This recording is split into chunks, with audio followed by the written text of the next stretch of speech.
From Frank Joranko Field, Champions Stadium in Albion, Michigan, Albion College baseball is on the air. It's the final doubleheader of the season as Trine University visits for a doubleheader. I'm Bobby Lee, Albion's Director of Sports Information, and I'll be along with you this afternoon to take you through the doubleheader. If you have your scorebook ready, let's give you the Trine lineup as the Thunder finish their infield warm-up. Leading off and playing second base, Colton Kahn. Batting second, playing first base, Zach Cedar. Batting third, playing center field, Drew Palmer. Batting cleanup and playing third base, Jacob Heller.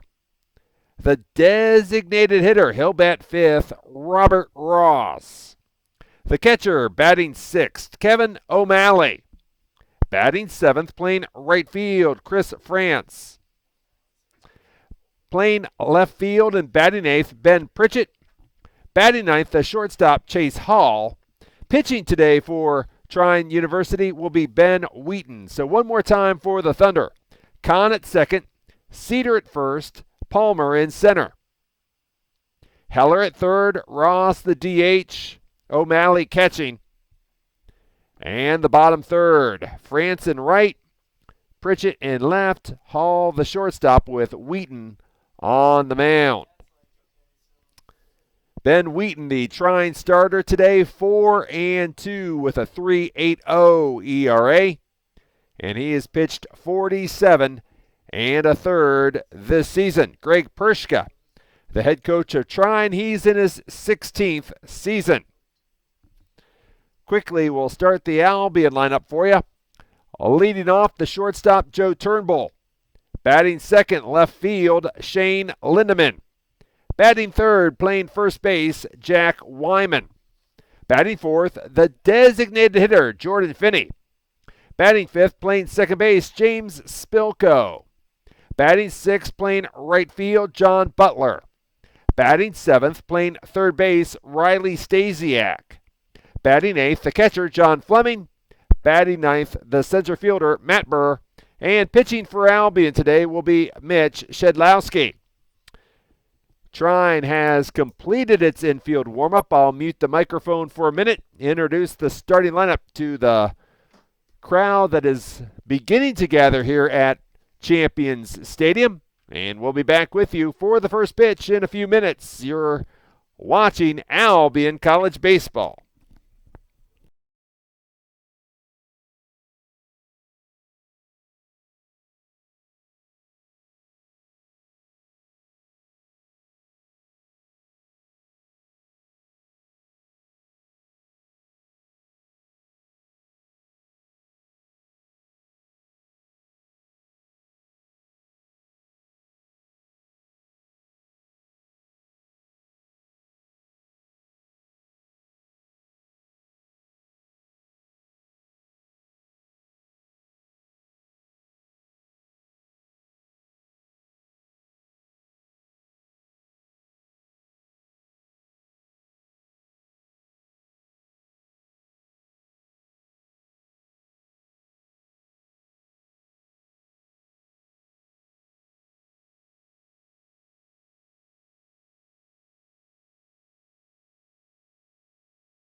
Bobby Lee back with you from the Champion Stadium at Frank Joranko Field as we get set for the start of this MIAA baseball doubleheader between Trine and Albion.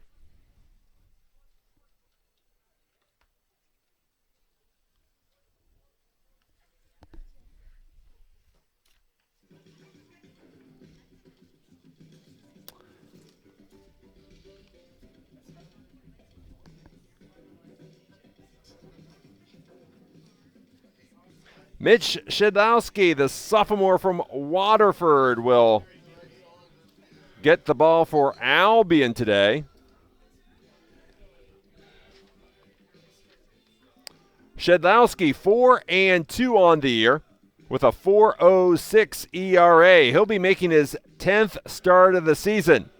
Shedlowski has thrown 51 innings, 23 earned runs, 56 hits, 19 walks, 40 strikeouts. Opponents hitting .275 against Mitch Shedlowski. Sunny skies overhead, 54 degrees, and a slight breeze out of the north. Those are your game time conditions. Final examinations at Albion College are complete. All that's left are for the professors to turn in their grades, and graduation on Saturday as we hope for clear skies so the graduates can receive their diplomas on the steps in front of Kresge Gymnasium. That's Saturday afternoon. Scott Carden has head out to the home plate area with his lineup card. David Archer will be the home plate umpire for Game 1. Dan Akins will be in the field. Trine University wearing its road grays with Trine and block lettering across the chest and a navy blue numeral at the waist and on the back of the jersey. Albion wearing its purple uniform tops with the Vegas gold lettering. Britons in block lettering across the chest with the numeral at the waist and on the back. White trousers today for the Britons. And the purple and gold stirrups for the Britons today. Albion looking to snap a 2-game skid as Hope took 3 of 4 from the Britons. Albion comes in 14-21 overall, 7-17 against its league rivals. That's 7th place in the league, and the Britons are not going to reach the MIAA tournament. Trine University needs to win this series, and, well, it needs a little bit of help. The Thunder 10-14 in the league, 16-17 overall, as Trine trailing Calvin by 2 games in the race for the 4th spot. That'll get you in the tournament. If you'd like to make our broadcast truly interactive this afternoon, send your tweets to Bobby Lee SID. That's Bobby Lee SID. Send your tweets. We'd love to hear from you. Let us know that you're watching, listening in this afternoon. As Scott Carden explains the ground rules as Trine University makes its first ever trip to the new Champion Stadium at Frank Joranko Field. And it has not been the friendliest of confines in terms of victories for Albion. Albion has only 2 home league victories this season, 3 home victories overall all season long. So that's something the Britons will try to turn around in 2018. But the nice thing about the Britons, only 3 seniors on the roster. We will celebrate those gentlemen between the games as Mitch Leseski, Shane Lindeman, and Zach Maresh playing their final home doubleheader today. Scott Carden pointing down the right field line.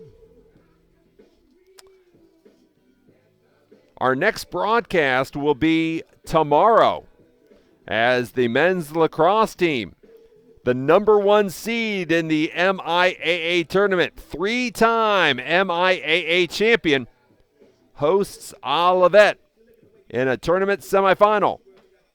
And that's tomorrow night at 7 o'clock over at Alumni Field. Remember, admission, there is an admission charge. It's $7 for adults, $5 for children. But if you have your MIAA ID, if you're a faculty, staff, or student, you will be admitted free. So Scott Carden still going over the ground rules. The women's lacrosse team is the number 4 seed in the MIAA tournament.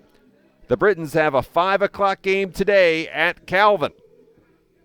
Calvin won the regular season in the MIAA, including a close game here at Albion during the month of April.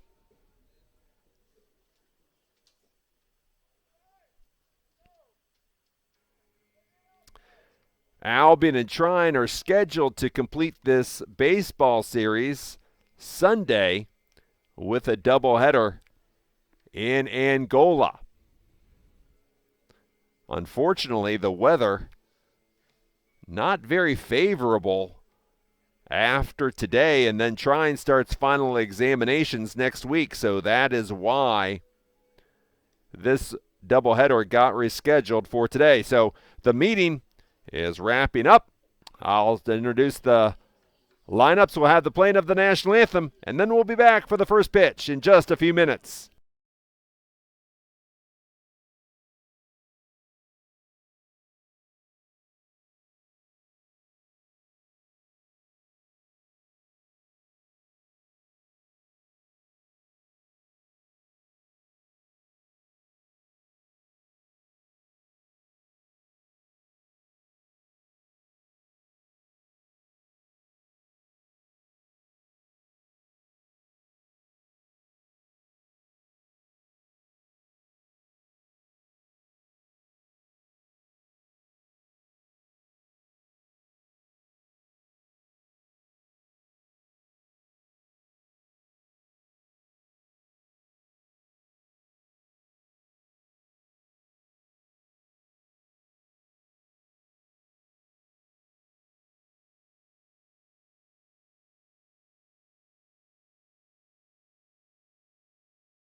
Bobby Lee back with you from Champion Stadium at Frank Joranko Field. Colton Kahn steps in for Trine University. He's hitting .287 this season.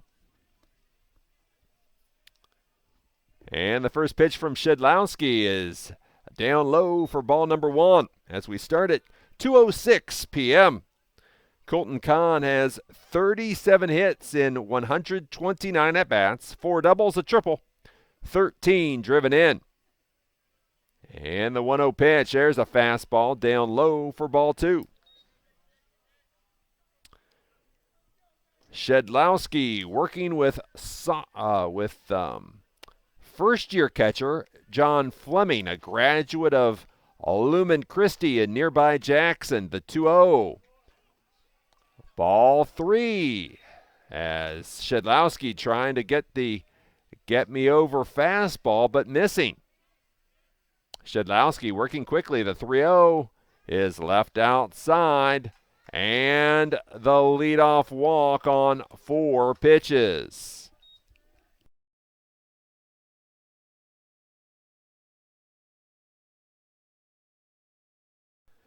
So Zach Cedar steps in.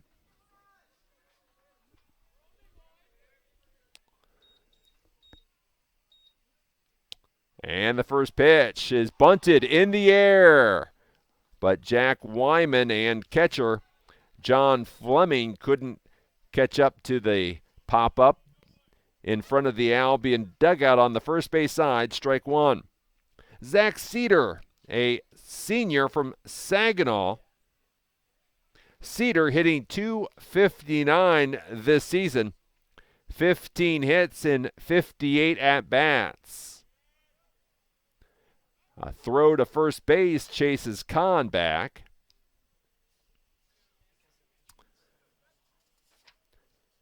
Trine and Alma tied for 5th in the MIAA, 10-14.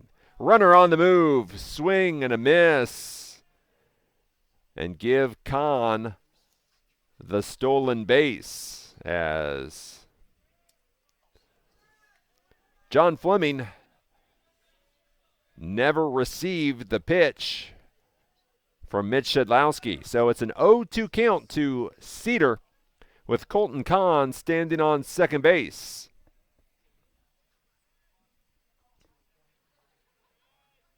Shedlowski comes set. And the 0-2 pitch, curveball, and that's sent into left field. That'll be an RBI as here comes Kahn rounding third. He'll head home. It was the you hang 'em, we bang 'em breaking ball. Cedar didn't miss it. And Trine leads 1-0.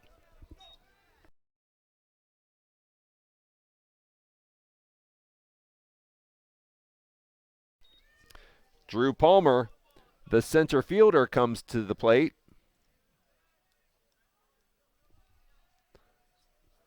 As Trine leading 1-0, 2 batters in. Palmer hitting from the left side and sends it into left field for the base hit. Cedar stops at second base, so the Thunder have 2 on, still nobody out for Jacob Heller.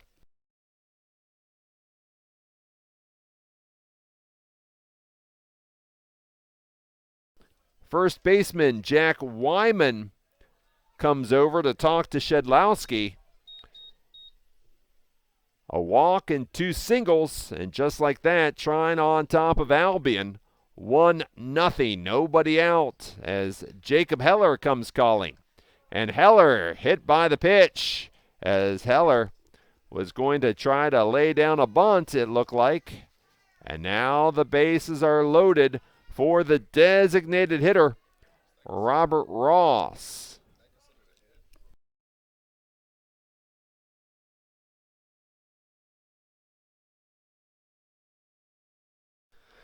So there's a meeting on the mound as John Fleming and Jack Wyman go over to the mound, and here comes the designated hitter, Robert Ross.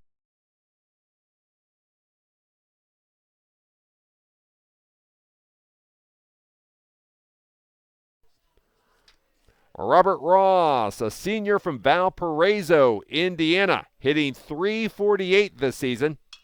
First pitch sends a looper down the right field line. That's a base hit. Cedar has scored. And Palmer scoring. Heller stops at third base. A 2-run single. And Trine leading Albion 3-0.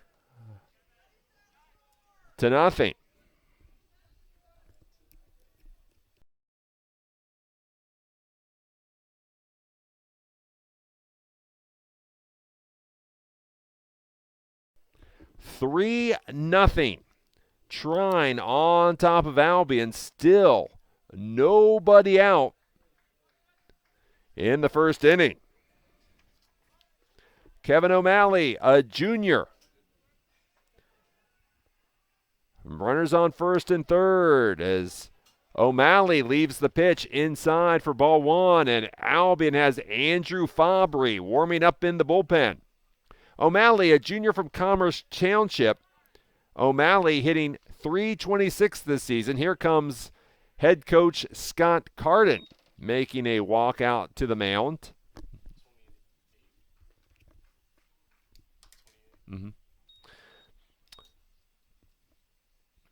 For Robert Ross, he delivers RBI number 18 and 19 as Trine takes the 3-0 lead in the first. Nobody out as head coach Scott Carden has walked out to have a word with the battery. The pitcher, Mitch Shedlowski. The catcher is John Fleming.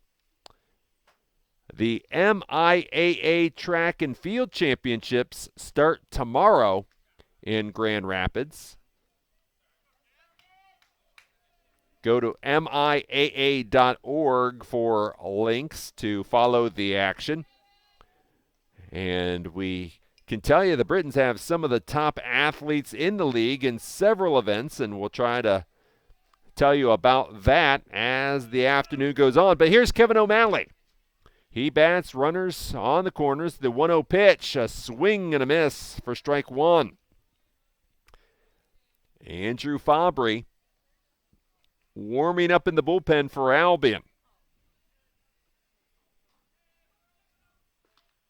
Shedlowski comes set. The 1-1 pitch to O'Malley is left below the knees. And the count 2-1.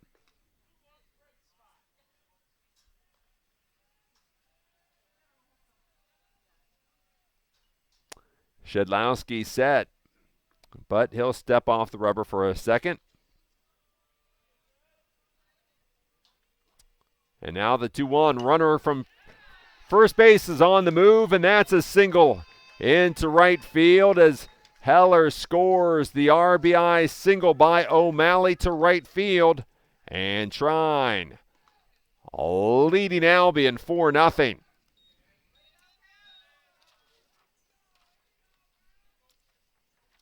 And that will bring up the right fielder, Chris France.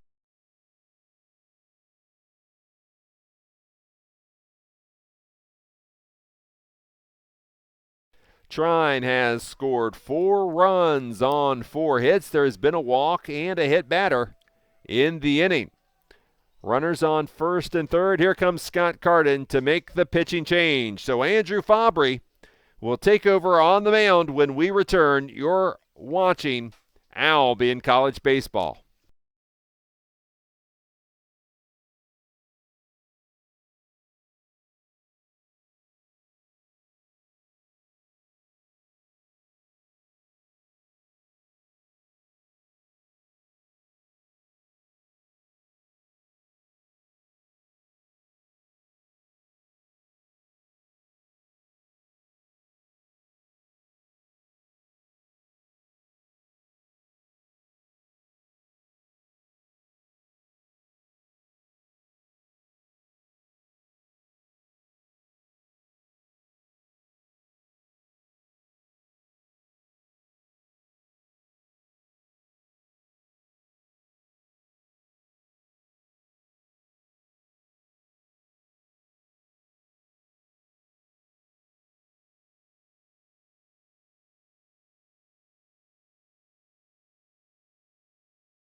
Andrew Fabry, the sophomore from Grosse Pointe South, takes over on the mound for Albion. Fabry 1-2 with a 6.97 ERA this season. He'll work against Chris France, and Chris France pops up the bunt and sends it over the Albion dugout on the first base side of the field. More about Andrew Fabry. He's making his 15th appearance of the season. He's worked 40 innings this season.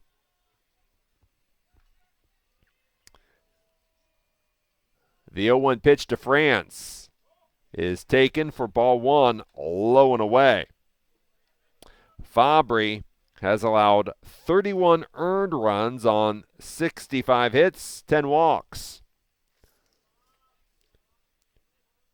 Chris France, a .271 hitter, clutches at the bat as Fabry misses, low and away, and the count 2-1. France has 16 hits, 59 at-bats, 2 doubles, 2 triples, 5 driven in.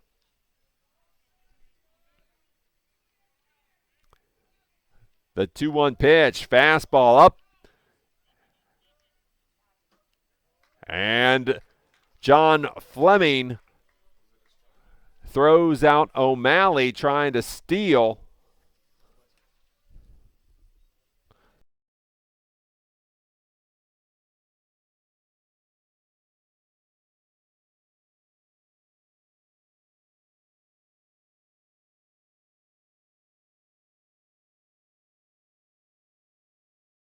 So 1 out in the inning. And France sends the pitch on a line, foul, right side and out of play. The count is 2 balls and 2 strikes, says our home plate umpire. So runner on third, 1 out, as John Fleming threw out Kevin O'Malley trying to steal. Ground ball to second base.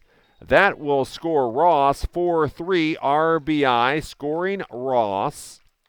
And Trine leading 5-0 as Ben Pritchett comes to the plate.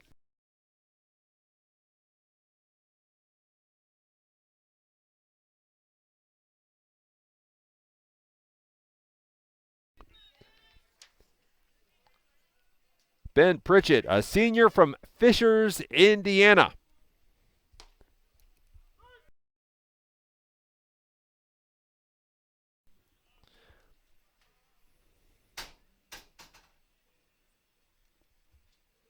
And the 0-1, curveball, but it didn't drop, and the count is a ball and a strike. Ball one. Okay. Ben Pritchett hitting .242, 15 for 62, and sent foul. And over toward the Dempsey softball field here at Albion. 1 ball, 2 strikes, the count against Ben Pritchett.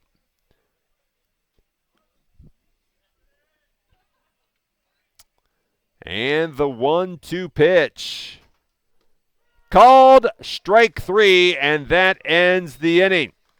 For Trine in the first inning, 5 runs on 4 hits, nobody left on base. At the end of a half inning, Trine 5, Albion coming to bat. You're watching Albion baseball.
Bobby Lee back with you from Champions Stadium at Frank Joranko Field. Joe Turnbull will lead it off for the Britons.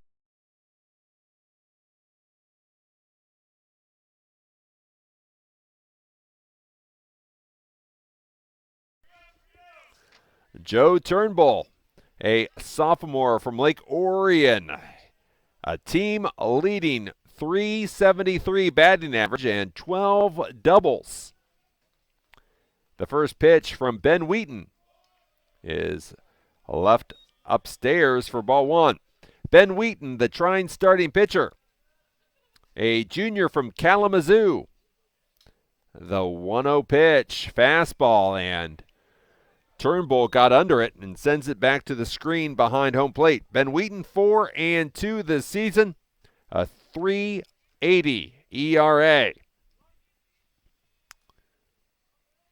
The 1-1 pitch. Swing and a miss, strike two. The All-MIAA women's lacrosse team is out. Kate Gately, Shannon Kale, and Taylor Nelson, our first team representatives from Albion. Lauren Wiegand on the second team. Turnbull sends it in the air but foul. Left side. So the count remains a ball and two strikes. And the Albion women's lacrosse team, MIAA tournament action, 5 o'clock this afternoon at Calvin.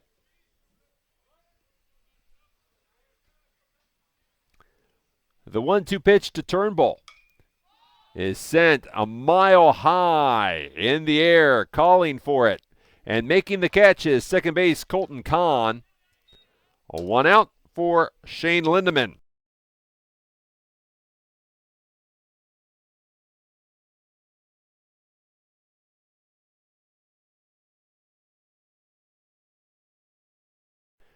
Shane Lindeman, the senior left fielder from Valencia, California, now bats.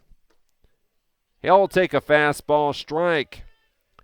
Lindeman hitting .336 with 48 hits, 143 at bats.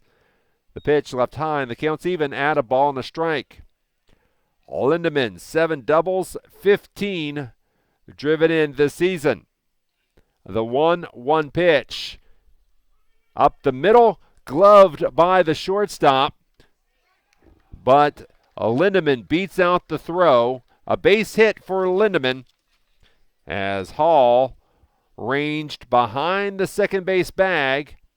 And Greg Pershka is going to have some words for the umpire on the bases, Dan Akins. So while we have that, let's look around the MIAA baseball standings as Adrian has a 4-game lead over Kalamazoo. Adrian is 21-3 in the league. Kalamazoo 17-7. Hope in third at 15-9. Calvin is at 500, fourth place, 12-12.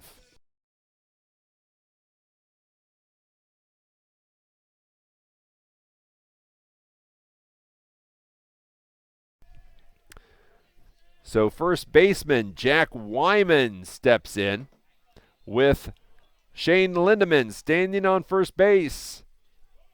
Wyman clutches at the bat, and the pitch was low for ball one. Jack Wyman hitting .277, 26 hits this season, and 10 of them for extra bases. As Wyman lashes the last pitch foul, right side and out of play.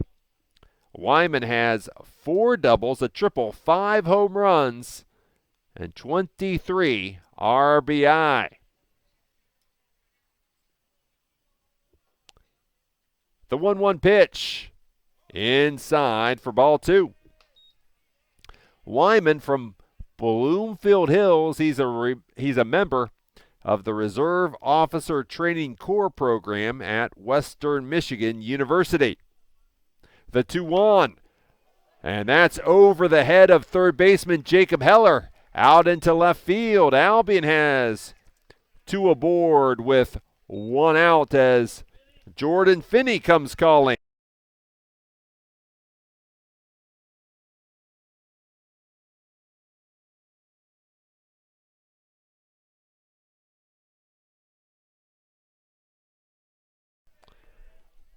Jordan Finney having a fine first year at the collegiate level, hitting .325. He's a first-year player from Oxford. And Finney hits it right back to the pitcher. The 1-4-3 double play. Just like that, Trine University gets out of the threat. One or two hits and one left on for Albion. In the first inning, we've played an inning. Trine 5, Albion no score. Andrew Fabry takes over on the mound for his first full inning, and I'll tell you about that when we return.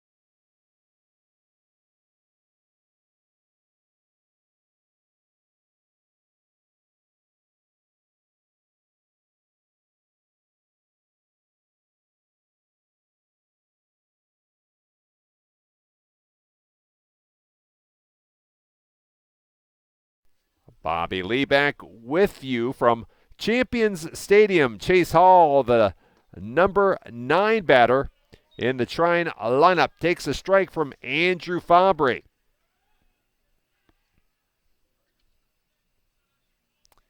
Chase Hall, a first-year student from Orleans, Indiana. He fouled the last pitch and is behind in the count, 2 strikes. Hall batting .236, 21 hits, including 4 doubles and 18 driven in.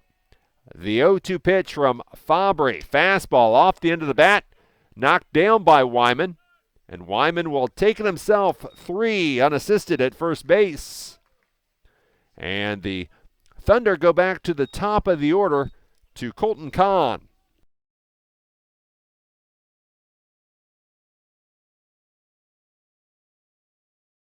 Colton Kahn started Trine's 5-run uprising in the first inning.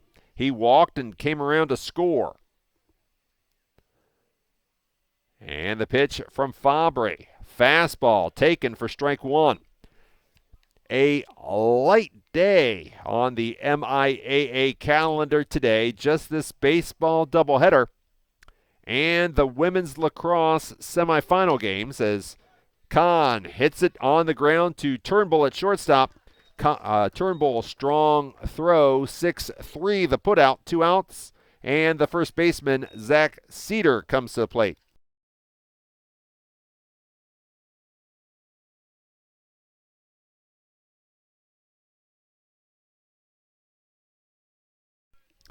Zach Cedar delivered an RBI single his first time up. The pitch from Fabry, fastball, and Cedar got under it and sent it back to the back screen for strike 1.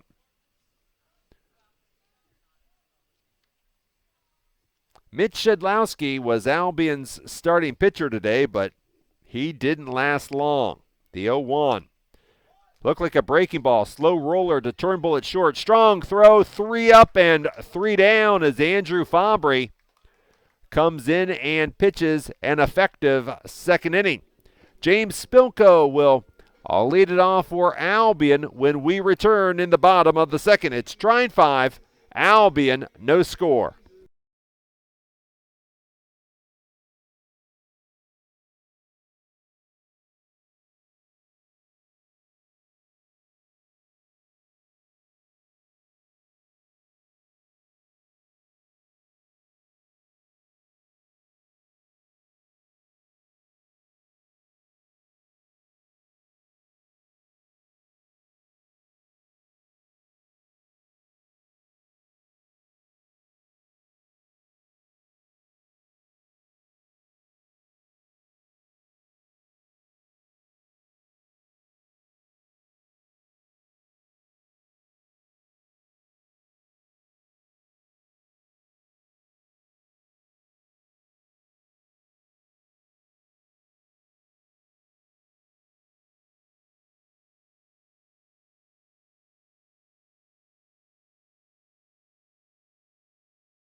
James Spilko, the first-year second baseman from Macomb, steps in against Ben Wheaton.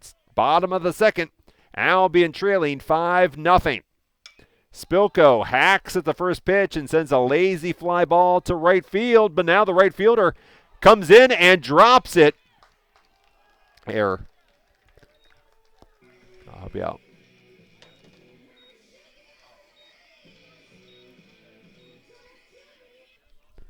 So the error against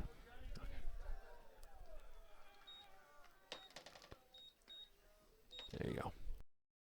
The error against the right fielder, Chris France, sends James Spilko to second base.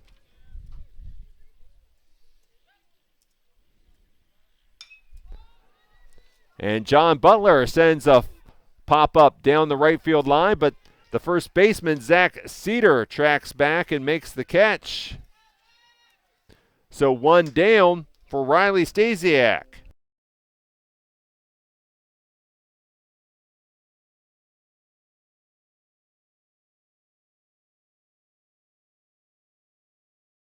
So James Spilko stands on second base for Riley Stasiak, the first-year third baseman from South Bend, Indiana. Stasiak, first pitch hacking, sends a fly ball in the direction of France in right field. France makes the catch. 2 down.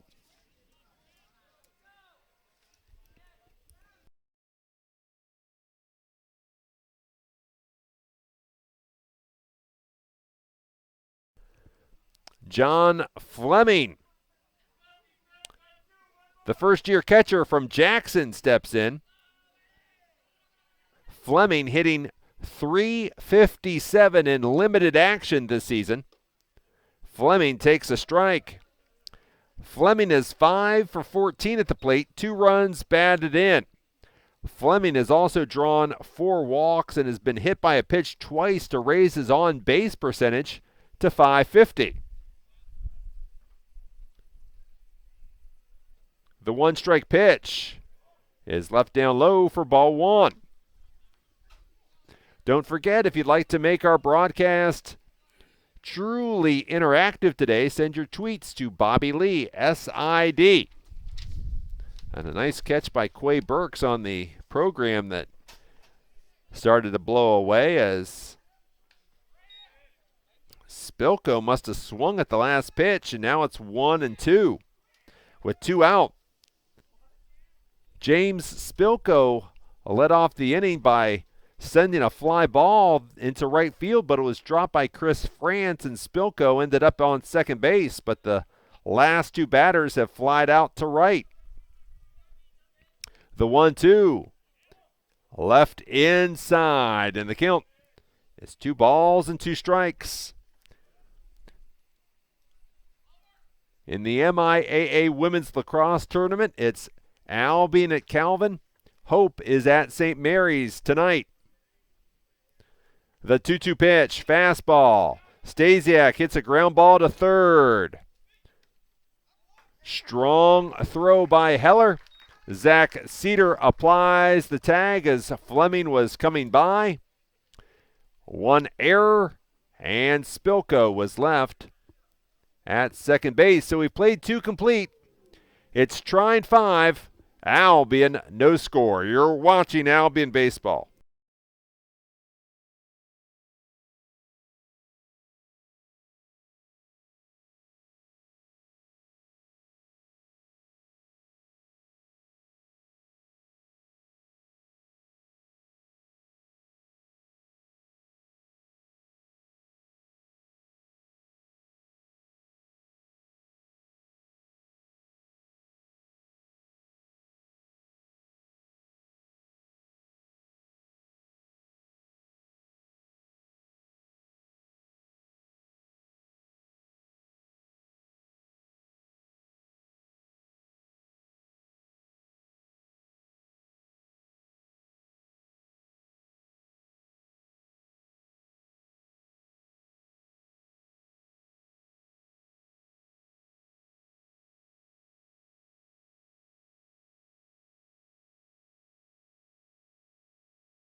The 3, 4, 5 batters in the Trine lineup come calling against Andrew Fabry in the third inning.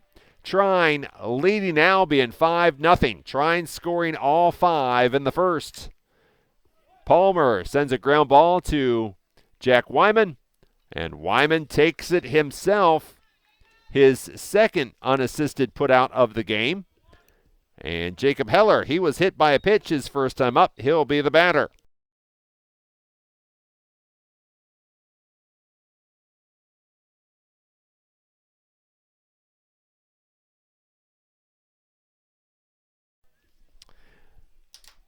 Jacob Heller, one of the Thunder to score in the first. He takes a breaking ball for strike one. Andrew Fabry putting out the fire, but unfortunately the Albion bats have yet to awake as Heller sends a foul ball. Right side, out of play, 2 strikes. Third inning. Trine leading Albion 5-0. And the 0-2 pitch. That's sent into deep right field for the base hit. And then right fielder John Butler mishandled it, so a hit and an error. And Heller stands at second base.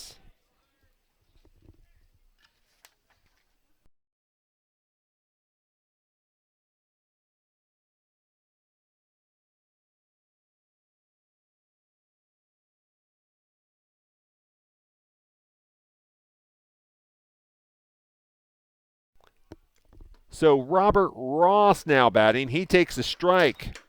Ross delivered a 2-run single his first time up.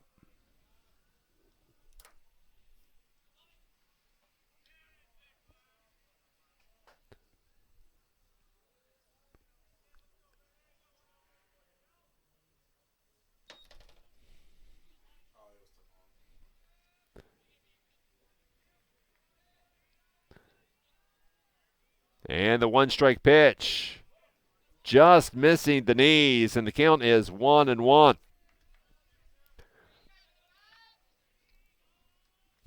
One thing we'll want to talk to men's basketball player Quay Burks this afternoon is what he thinks about Isaiah Thomas going off for 53 points for the Celtics last night as Ross sends a foul ball to make the count a ball and 2 strikes. As the Celtics taking a 2-game lead over the Washington Wizards, that overtime victory last night in the TD Garden. The 1-2 pitch looked like a breaking ball that hung up, but John Butler makes the catch. Heller was running on the play, but had to come back, scramble back to get back to second base.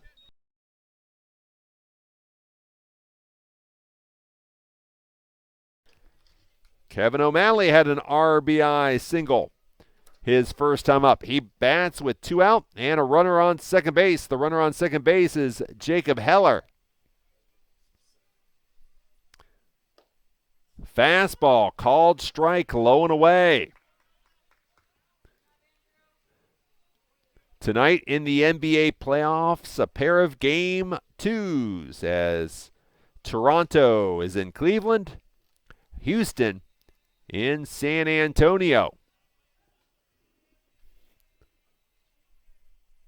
Fabry takes his time, delivers the 1-strike pitch off the end of the bat, and O'Malley sends a foul ball right side out of play. So can Houston replicate a 29-point victory in Game 2 against San Antonio? That'll get the attention real quick if Houston can take a 2-0 lead in that series in the Western Conference semifinal.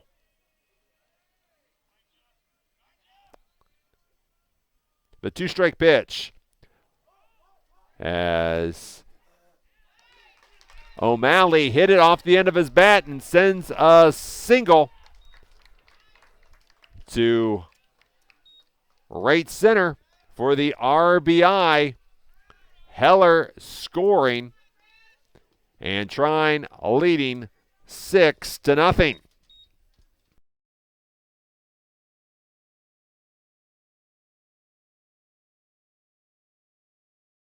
Chris France comes to bat. So for O'Malley, his second RBI of the ball game. He didn't hit it hard, but he hit it into no man's land. A bunt. Wyman fielding, but not in time. The base hit on the bunt.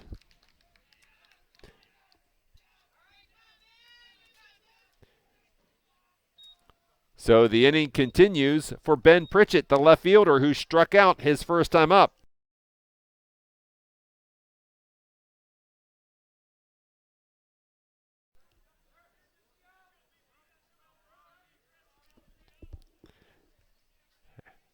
Fabry takes a look at John Fleming for the sign. The fastball, bunted. Back at Fabry. Fabry's throw, not in time. So a pair of bunt singles. And Trine has loaded the bases for Chase Hall.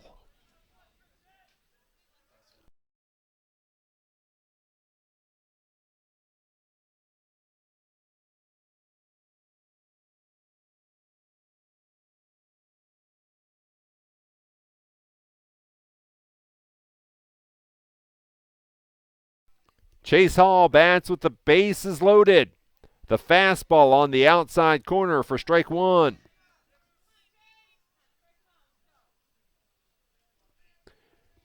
Trine with 8 hits through 2 2/3 innings. Hall, a foul ball back to the screen. And the count is 0-2. Don't forget, if you'd like to contact us right here at the press box at Champion Stadium, send your tweets to Bobby Lee, SID. So Fabry will step off the rubber. He wants the sign from his catcher, John Fleming.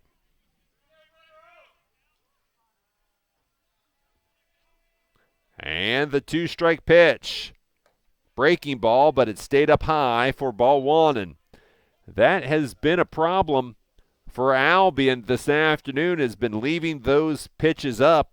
Trine has not missed them. The Albion infield defense plays back against Chase Hall. The 1-2 sent in the air to right field. John Butler is there to make the catch. Trine University gets a run on 4 hits, 1 error, 3 left on base. So after 2.5, it's Trine 6, Albion no score, as you watch Albion College baseball.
Bobby Lee back with you from Champions Stadium.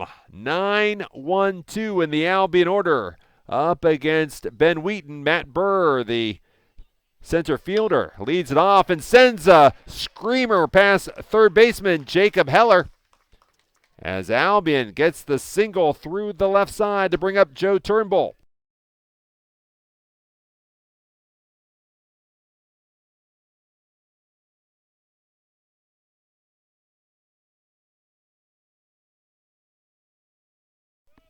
Joe Turnbull popped up to second base his first time up. Albion has 3 hits this afternoon. Turnbull lays down a bunt. It's a beauty. Wheaton fielding. He doesn't have a play. The bunt single by Turnbull. And Albion has its first 2 batters aboard in the third for Shane Lindeman.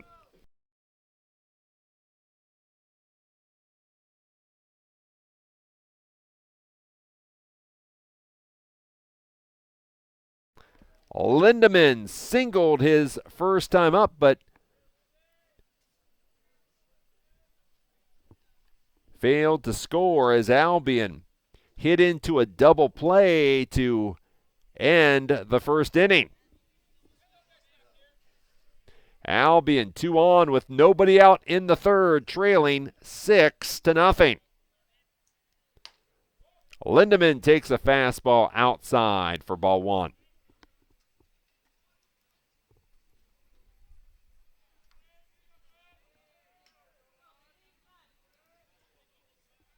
Lindeman from Valencia, California. But he plans to stay in Michigan after graduation as Lindeman got under it and fouls it back. The count's a ball and a strike. Lindeman, a business major at Albion, one of 3 seniors on the roster, along with Mitch Leseski and pitcher Zach Marash. The 1-1. Lindeman lines it foul into the Albion bullpen. Right side for strike 2.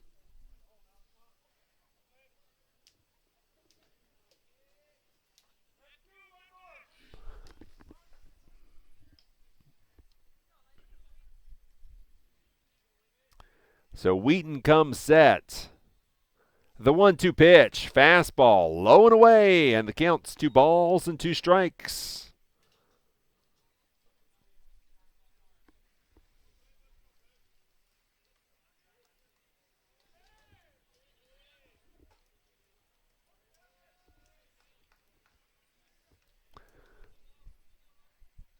The 2-2 pitch. Lindeman leaves it low and away for ball 3. In the NHL playoffs tonight, Washington and Pittsburgh get together tonight for Game 4. Pittsburgh leading the series 2-1. The payoff pitch to Lindeman. Up the middle, almost took Wheaton's noggin off. And Lindeman reaches base safely. So the bases are loaded.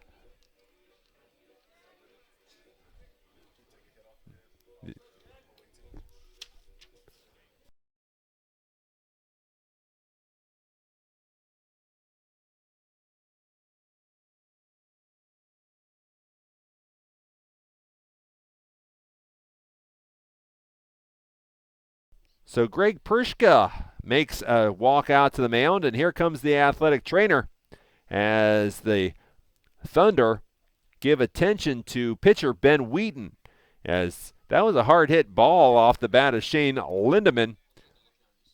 Yeah, it looks like they're looking at Wheaton's hand, so Wheaton probably tried to barehand it maybe. And Wheaton getting some attention. So we'll look at the NHL playoffs. Again, Washington and Pittsburgh getting together for Game 4. Washington leading the series 2-1. Out west, it's Anaheim and Edmonton. And Edmonton leading that series 2-1.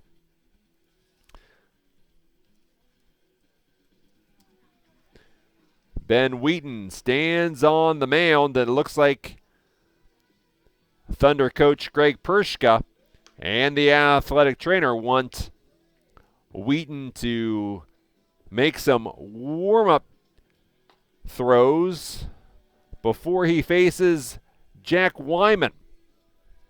Wyman singled his first time up.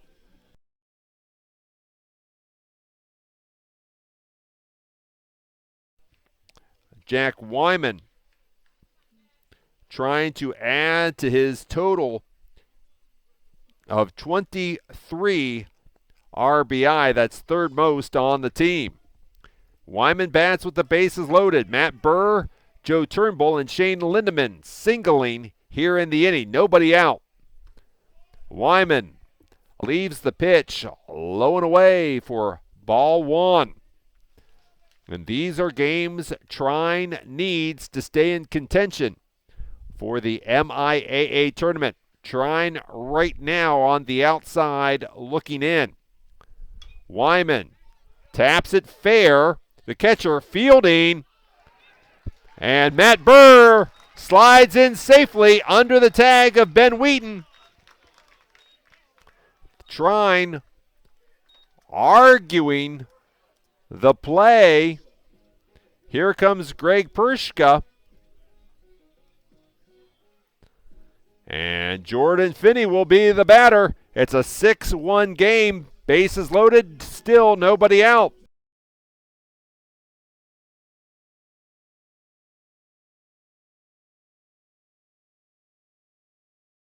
Jack Wyman didn't hit it hard, but third baseman Jacob Heller had to rush in from third base. Jordan Finney hits a ground ball knocked down at third base, and the third baseman doesn't have a play. The error by the third baseman for the error. Still give Finney the RBI.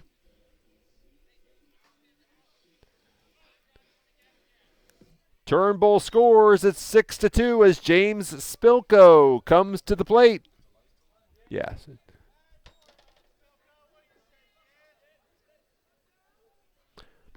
So James Spilko sends a fly ball deep right field. That is caught by France. Here comes Lindeman. He'll score. And the score is now 6-3. With one out for John Butler.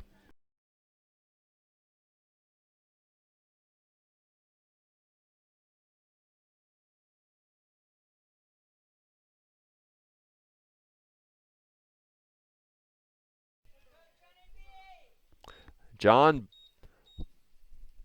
Butler now batting with one out, two on in the third. Albion has scored 3 times to make it a 6-3 ball game. Jordan Finney, his RBI, his team leading 34th of the season.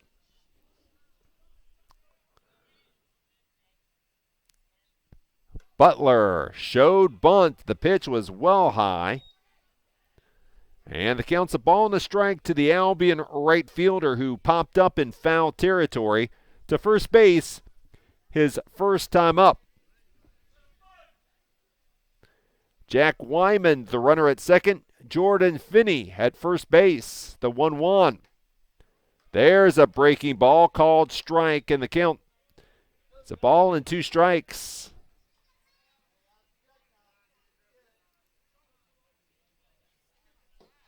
The Tigers continue their series against Cleveland at Comerica Park tonight. Wyman almost took off, and Ben Wheaton distracted. He'll step off the pitching rubber as John Butler, the first-year outfielder, waits on the 1-2 pitch. Left low and away for ball 2. Nobody up in the Trine bullpen. Ben Wheaton running into trouble in the third inning.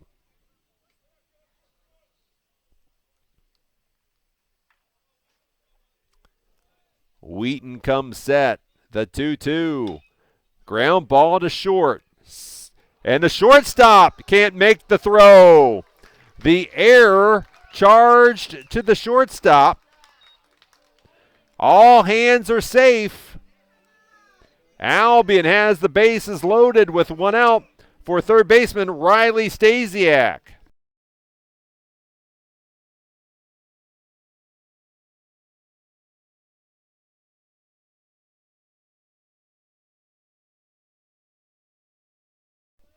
So all of the runs from this point on will be unearned.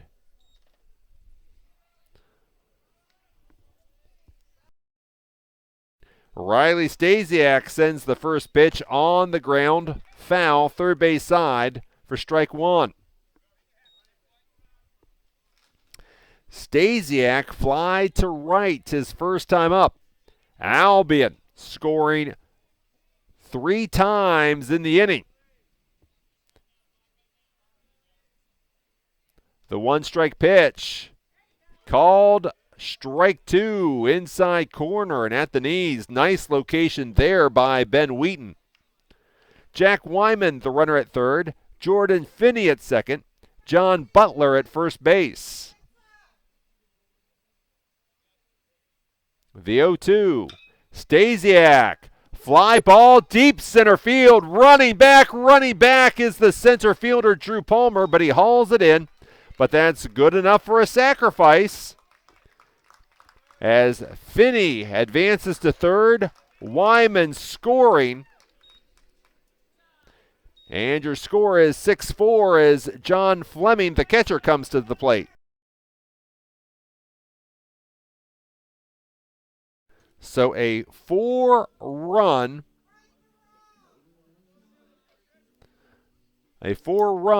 third inning. And Albion trails 6-4. John Fleming comes to bat. 2 out, runners on the corners. Fleming almost hit by the pitch in the back of the shoulder. And that's ball 1. Fleming turned to avoid the pitch. Nice crowd on hand for a Wednesday afternoon at Champion Stadium. Fleming takes ball 2. Matt Burr, the center fielder, stands in the on-deck circle.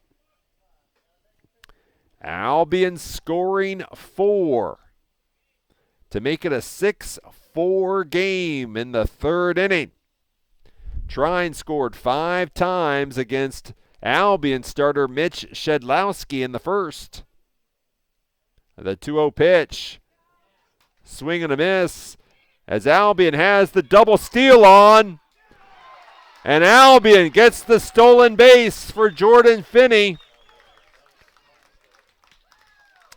As the catcher, O'Malley, threw to second base trying to catch John Butler.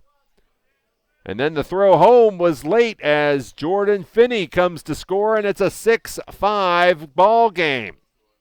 So John Fleming could tie the game with a hit. As Fleming swung late to protect the runner, the 2-1 pitch. There's the fastball, swing and miss, strike 2. So all of a sudden, the Britons have Andrew Fabry back in this ball game.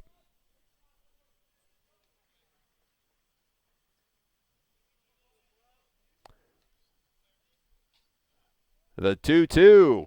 Fleming swing and a miss, but the Britons score 5 times in the inning. 4 hits, 2 errors, and a runner left on base after 3. Trine 6, Albion 5. You're watching Britons baseball.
Colton Kahn leads it off for Trine in the 4th inning.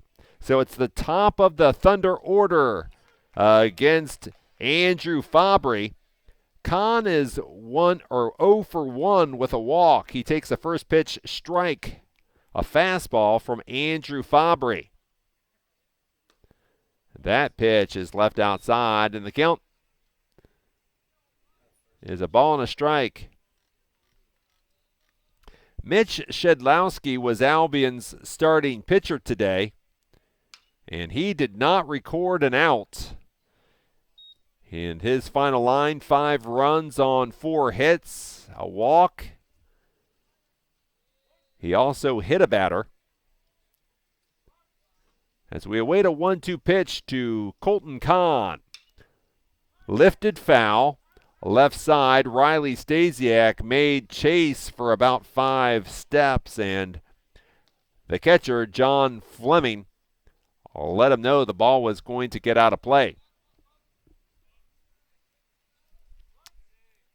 6-5 the score. Trine batting 4th inning. Off-speed pitch.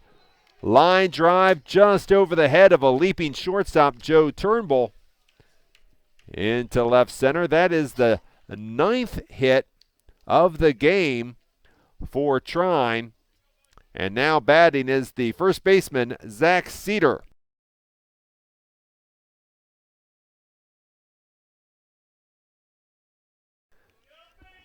Zach Cedar, 1 for 2. He singled. An RBI single his first time up. Cedar pops the bunt up. Fielded by Fabry. His throw to James Spilko covering the first base bag. So 1-4 on the sacrifice, sending Kahn to second base. And now it's Drew Palmer.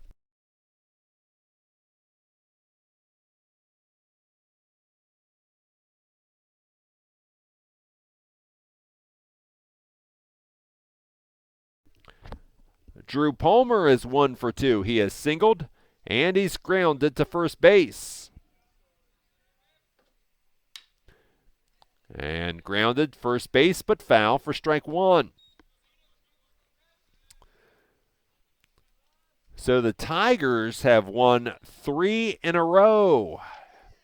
And the Tigers trail the White Sox by a half game in the American League Central. The Tigers 14-12, the White Sox 14-11. The 0-1 pitch to Palmer is left outside, and the count is 1-1. Colton Kahn led off the inning with a single. Cedar sent him to second on a sacrifice. The 1-1 pitch. Swing and a miss, strike 2.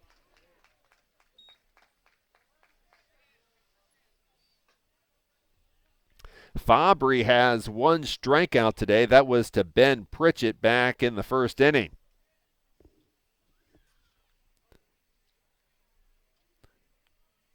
Fabry checks the runner, the 1-2. Just missing was Fabry, outside, I believe. As I look at first-year forward Quay Burks to find out where the pitch was. The 2-2 pitch swung on, lined foul over the Trine dugout on the third base side toward Alumni Field, where we will be tomorrow night as the men's lacrosse team hosts Olivet MIAA tournament semifinal. 7 o'clock face-off. The 2-2 pitch, a lifted foul. Left side, Riley Stasiak chases to the fence, but the ball gets out of play. Nice battle here between Andrew Fabry and Drew Palmer.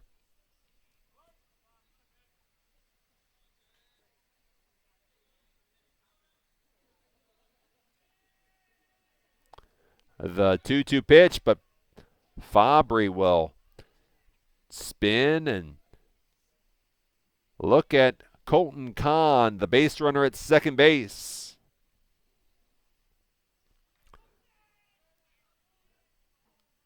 The 2-2 fastball swung on, lifted foul, and out of play. Also in Major League Baseball tonight, Arizona is in Washington, Toronto at the Yankees, Baltimore and Boston. The 2-2 pitch swung on, foul down the right field line. If that stays fair, Colton Kahn scores and Drew Palmer would have had extra bases. Nationals and Diamondbacks. The first place teams in the National League East and the National League West. Fabry comes set. The 2-2. Missing low as Andrew Fabry trying something else after Drew Palmer had fouled off several pitches. So Fabry comes set. The payoff pitch to Drew Palmer. Swung on. Tailing foul. Riley Stasiak chasing and making the catch. A tumbling catch by Riley Stasiak in short right field. 2 out. And Jacob Heller is the batter.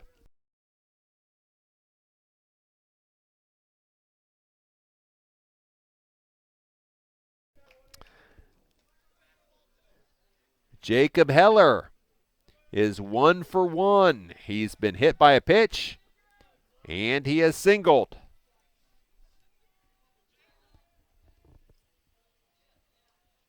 Andrew Fabry trying to work out of a situation with a runner on second base. The pitch up high for ball 1.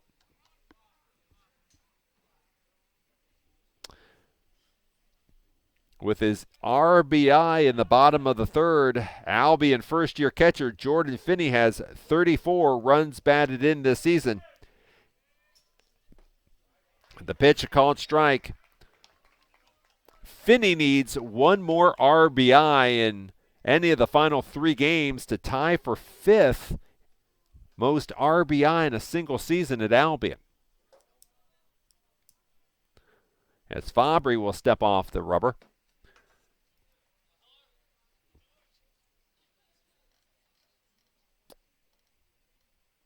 Michael Fischbach, Derek Tracy, and Nate Keskis all had 35 RBI in a season. The 1-1 pitch sent to deep right field, and that is over the head of John Butler. And that will be a double scoring Kahn. And Trine extends the lead to 7-5 in the 4th. And the inning continues for the designated hitter, Robert Ross.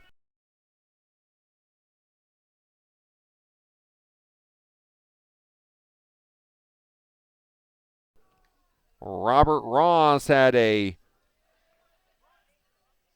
2-run single in the first inning. Ross sends the fastball foul. Out of play for strike 1.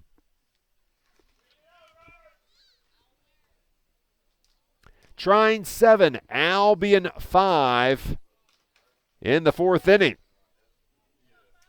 Trine has 10 hits, Albion 6.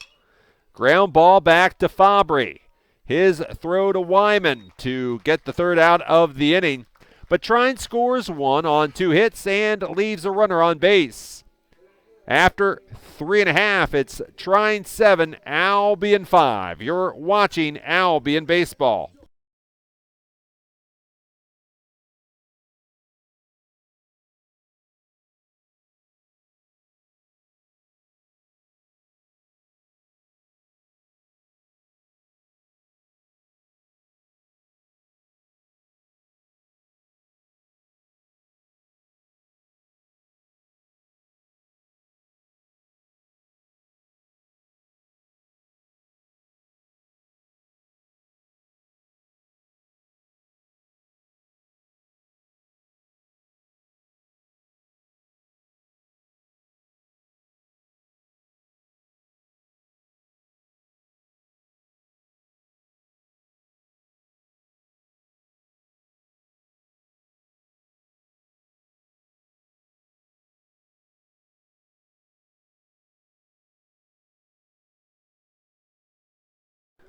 Bobby Lee back with you from Champion Stadium in Albion. 9-1-2 in the Albion order. In the fourth inning, Jacob Heller's hit, that extends his hit streak to 12 games. Matt Burr, he singled his first time up.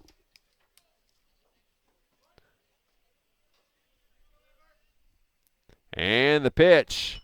Burr lays down the bunt. The catcher fielding, firing. So one pitch, one out. And the Britons go back to the top of the order to Joe Turnbull.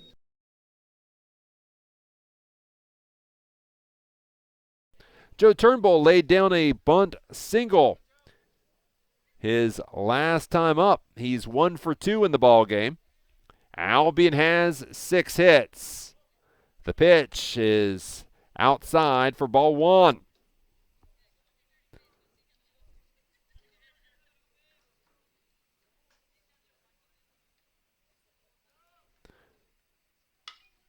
Turnbull hits a long drive, but catching up. No, it was the center fielder Drew Palmer, but he was unable to come up with it. The double to deep left center by Turnbull.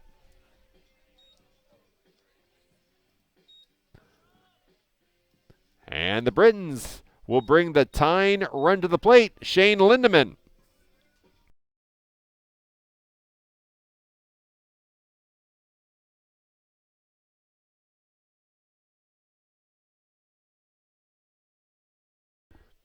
Shane Lindeman comes to the plate. Joe Turnbull delivers his 13th double of the season.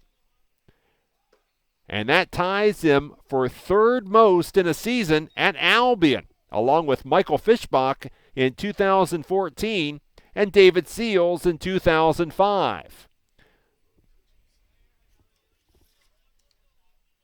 Shane Lindeman is the batter, and the count is 2-0. Lindeman has a pair of singles both on the infield. To shortstop and back to the pitcher. Doubles in a season, 13 doubles this season, and that ties Turnbull for third most in a season at Albion. Lindeman, a two-hopper to shortstop. The throw by Hall to get Lindeman. Turnbull advances to third base, and Jack Wyman is the two-out batter.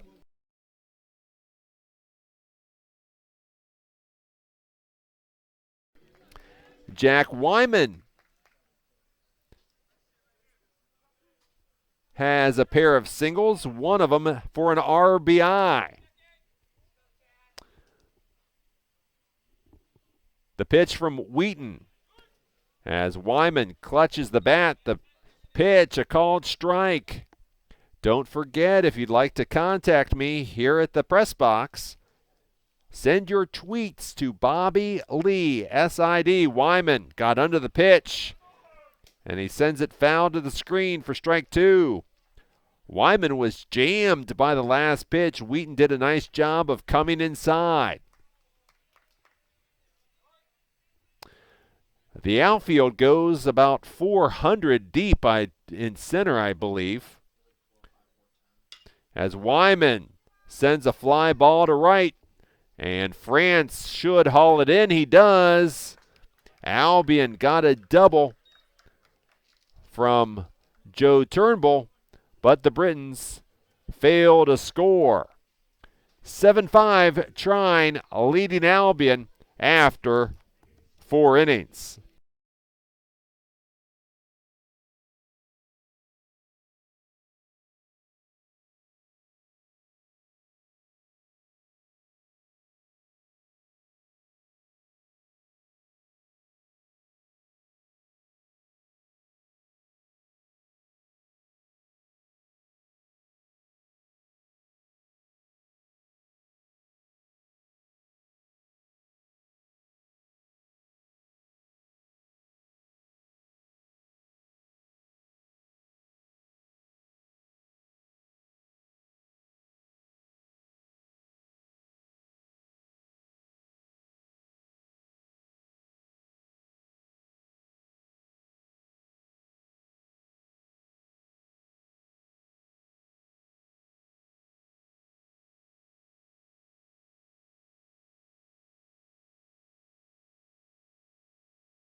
Kevin O'Malley, Chris France, and Ben Pritchett due up for Trine University in the 5th inning. The Thunder looking to build on a 7-5 lead. Andrew Fabry continues in relief and leaves the first pitch up high for ball 1. Fastball, lined foul, right side and out of play. Kevin O'Malley has a pair of RBI singles in the ballgame. O'Malley sends foul, right side and out of play. O'Malley has 16 RBI this season.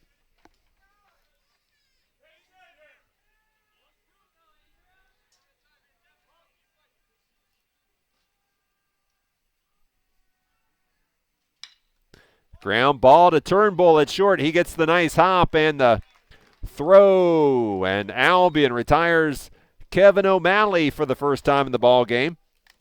And the right fielder, Chris France, comes up next. He is 1 for 2 with an RBI.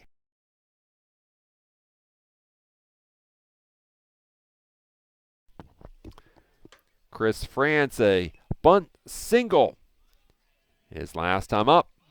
There's the bunt, popped up. Jack Wyman leaps up and makes the catch. And now it's Ben Pritchett, the left fielder.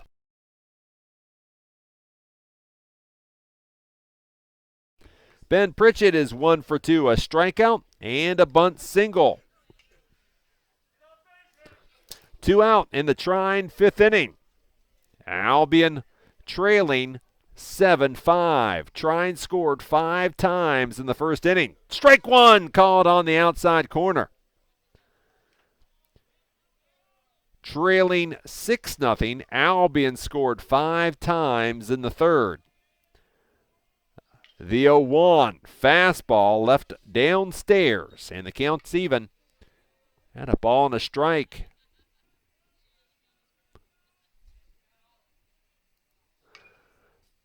The 1-1 looked like Fabry went off speed. A swing and a miss by Pritchett for strike 2.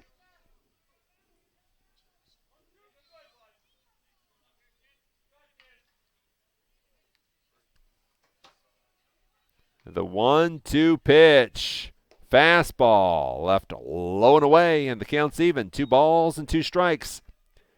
Zach Maresh, the senior from Lake Orion, scheduled to make the start on the mound for Albion in game number 2. The 2-2 ground ball. Turnbull fielding, firing, and it's a 3-up, 3-down third inning for Trine in the 5th. Albion have Jordan Finney due up when the Britons come up to bat in the bottom of the 5th. You're watching Albion Baseball.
Albion has its 4, 5, and 6 batters due up in the 5th inning.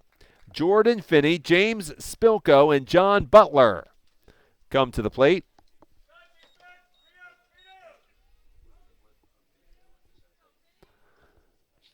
Finney is 0 for 2 in the ball game. He's grounded into a double play.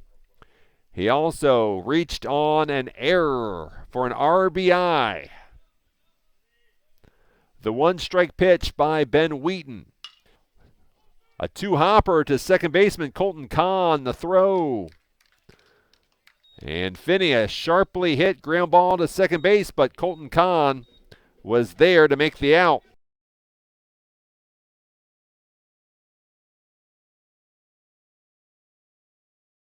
James Spilko is 0 for 1, a sacrifice fly to right, his last time up.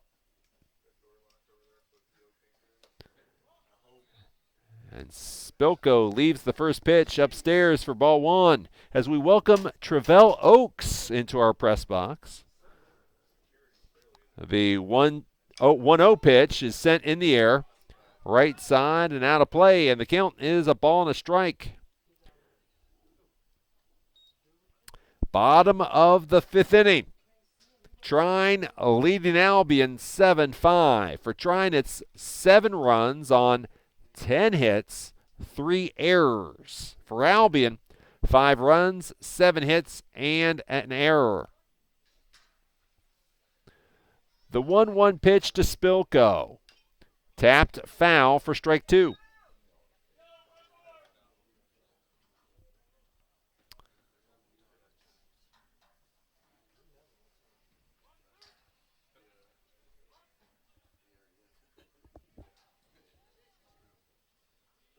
The 1-2 pitch. Spilko sends a ground ball to Hall at short, but he boots it. Spilko reaches on an error for the second time today, and John Butler, the right fielder, comes to the plate. He represents the tying run.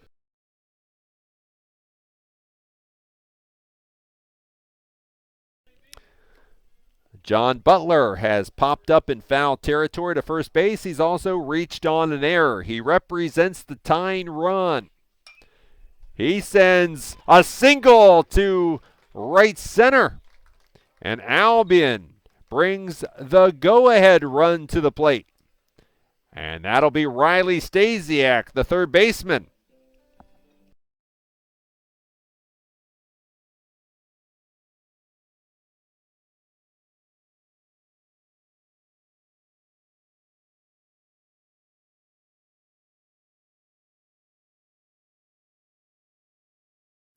Riley Stasiak is 0 for 1 with a sacrifice fly to center his last time up. Stasiak rips it to left field. Here comes Spilko. He'll score. The Britons will hold Butler at third base. An RBI double to the left field corner by Stasiak.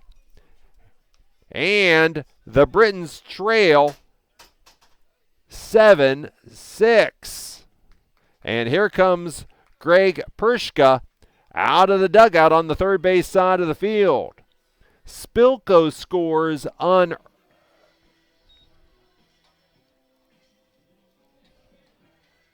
unearned. He reached on the error.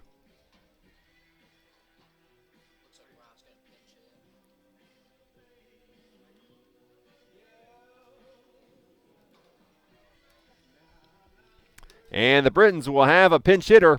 Ron Williams will hit in place of Fleming. So Ron Williams would then go into the game and catch for Albion.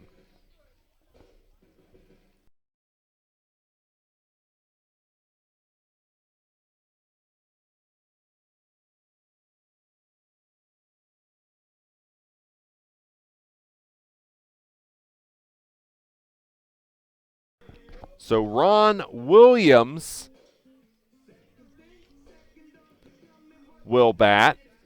Williams batting in place of John Fleming, a junior from Grosse Pointe South. Ron Williams batting .328 this season. He has runners at second and third. One out. The Britons trail 7-6. Williams sends the first pitch in the air to short right center. The right fielder can't come up with it. Ron Williams, the single to right center as Butler scores. And Albion has forged a tie at 7.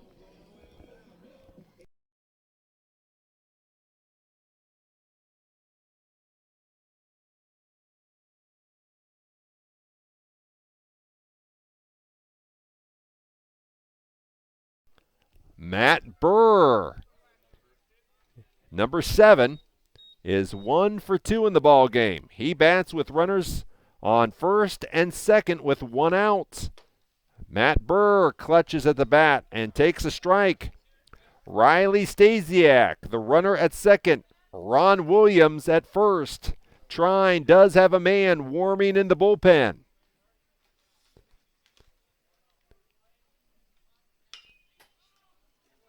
As Burr sends a fly ball to center field. Palmer shading his eyes and makes the catch. 2 out. And Albion goes back to the top of the order to Joe Turnbull.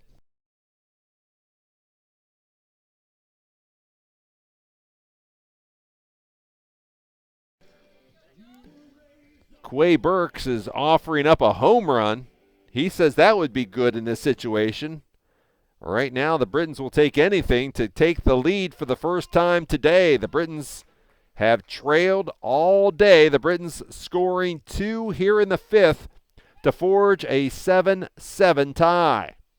As Turnbull, a big swing at the first pitch, and he fouls the pitch meekly into the Trine dugout on the third base side of the field. 2 out, 2 on in the Albion half of the 5th inning. The Britons scoring 2 times to forge a 7-7 tie. Base hit by Turnbull, and the Britons will take the lead. Stasiak rounds third. He'll score.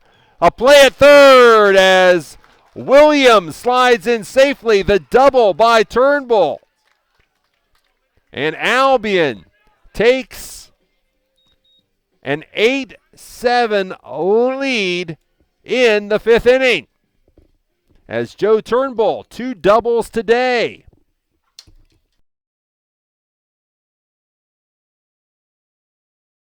So with the 2 doubles, Joe Turnbull has 14 for the season. That places him alone in 3rd place in a single season at Albion College as Lindemann takes the first pitch, low and away for ball 1.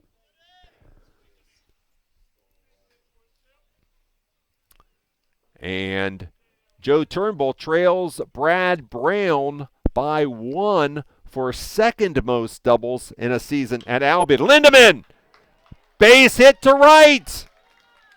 Williams scores. Turnbull is held up at third base. The Britons lead 9-7 in the 5th.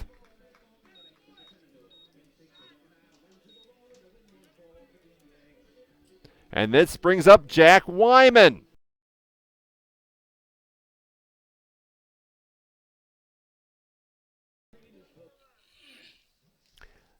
Jack Wyman is 2 for 3.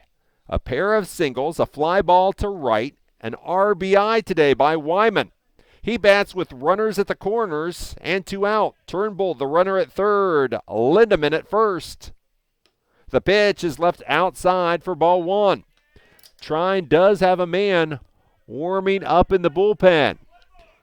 It looks like it's Jacob Stauffer, the man up in the pen for Trine.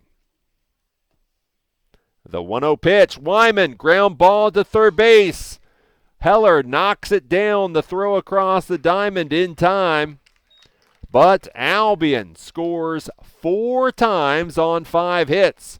There was a Trine error and 2 left on base. After 5, it's Albion 9, Trine 7.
Ron Williams stays in the game. He will catch for Albion.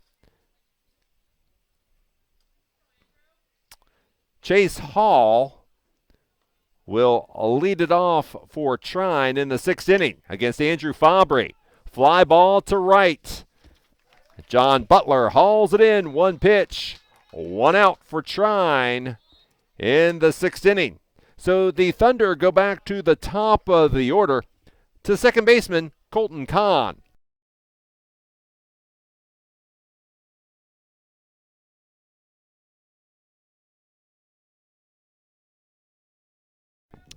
(9-7).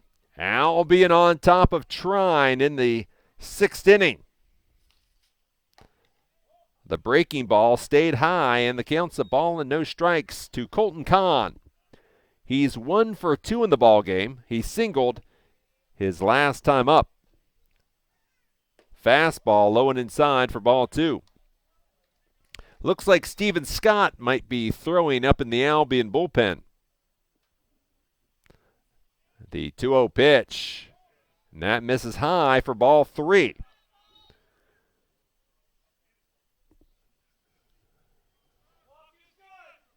The 3-0 pitch, and that misses low, ball 4. Colton Kahn draws the walk on 4 pitches. His second walk of the game, and Zach Cedar is the batter.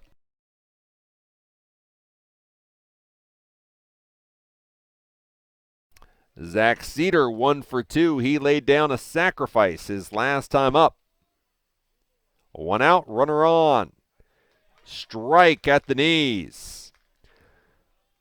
Cedar represents the tying run with Albion leading 9-7 in the 6th. Scheduled to go 7. Throw to first base, chasing Kahn back. Looks like Steven Scott throwing lightly in the Albion bullpen.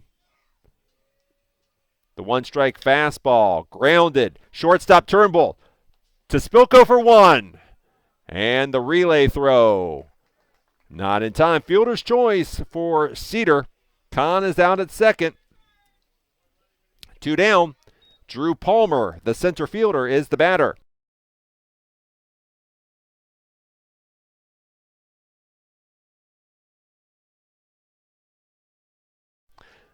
Drew Palmer, 1 for 3. He singled in the first, grounded out to first base, and popped up in foul territory to third base.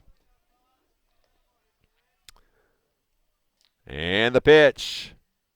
And that's left inside for ball 1.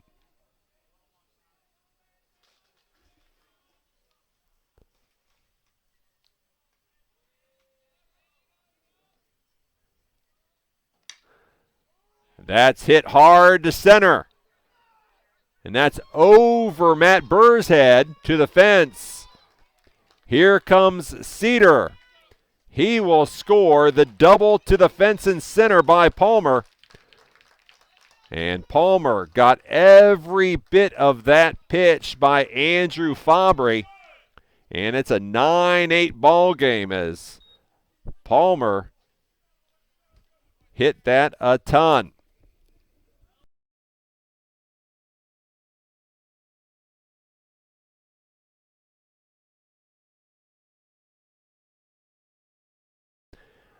Jacob Heller is 2 for 2. He was hit by a pitch, a single, and a double. The pitch way up high as Ron Williams had to stand up and retreat or collect the pitch. Steven Scott, he has picked up the intensity down in the Albion bullpen. The 1-0 pitch, Ron Williams smothers the pitch. All low and away. 2-0 is the count.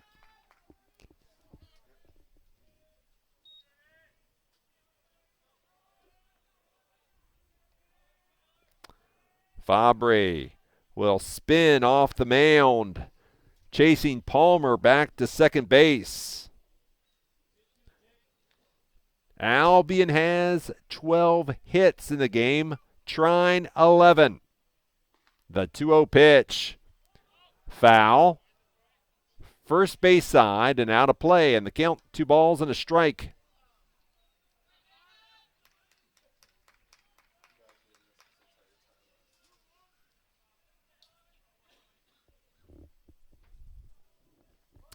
This is one of those games, if you don't like your offensive numbers in the box score, you'll have to look yourself in the mirror because it's all your fault. The 2-1 pitch inside for ball 3.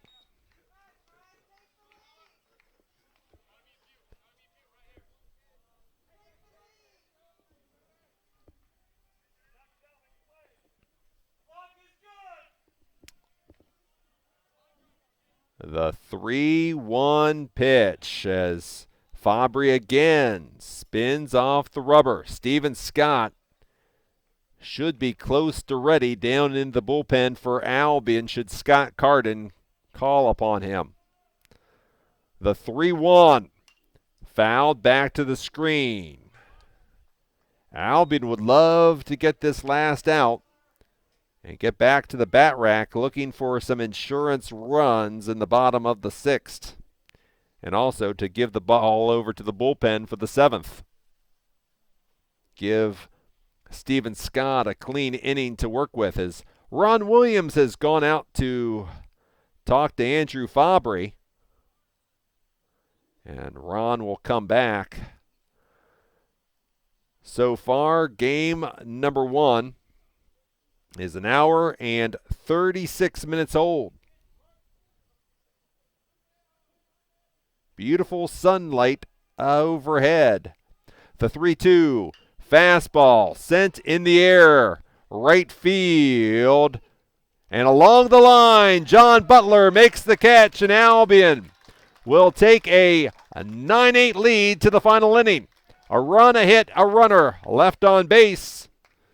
We've played 5.5. It's Albion 9 and Trine 8.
Jacob Stauffer takes over on the mound for Trine University as we go to the bottom of the 6th.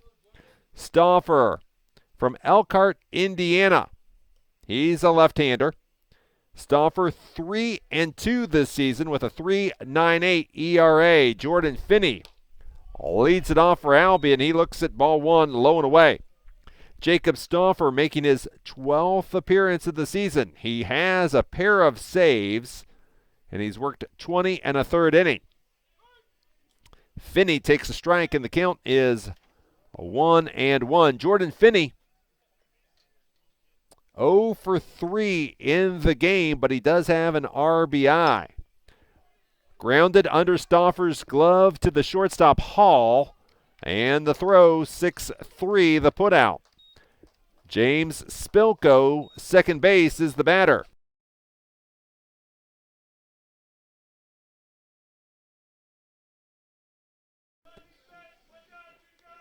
James Spilko is looking for his first hit. He's reached twice on errors, and he's lifted a sacrifice fly, so Spilko is 0 for 2. And the pitch is left down low for ball number 1.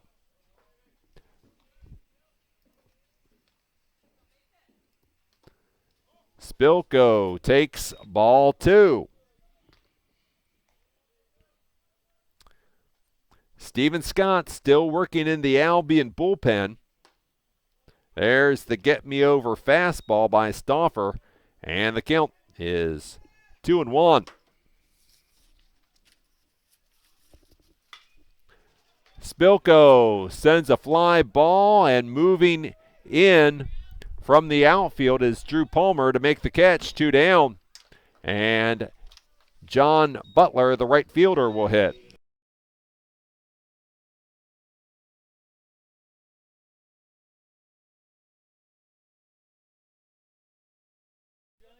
John Butler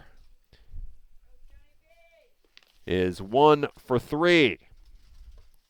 Butler takes a strike, as the John Butler fans below did not like the first strike. And Butler takes the pitch all low and inside, and the count is 1-1 strike. A hopper to Jacob Heller at third base. A strong throw to get Butler. And the Britons go 3 up and 3 down. In the 6th, we go to the 7th inning,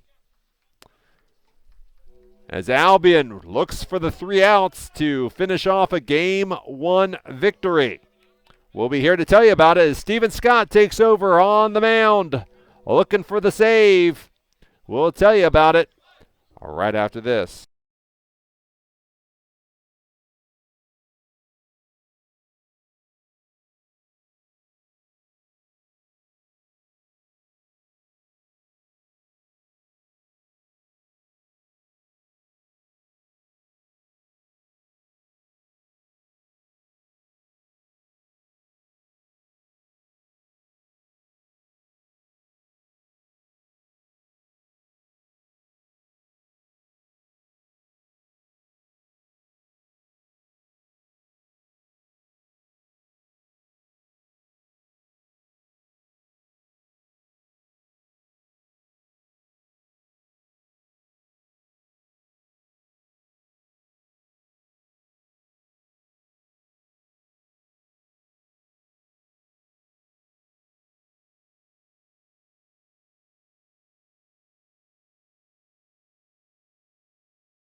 Albion hands the ball to Steven Scott, looking to hang on for a 9-8 Game 1 victory over Trine.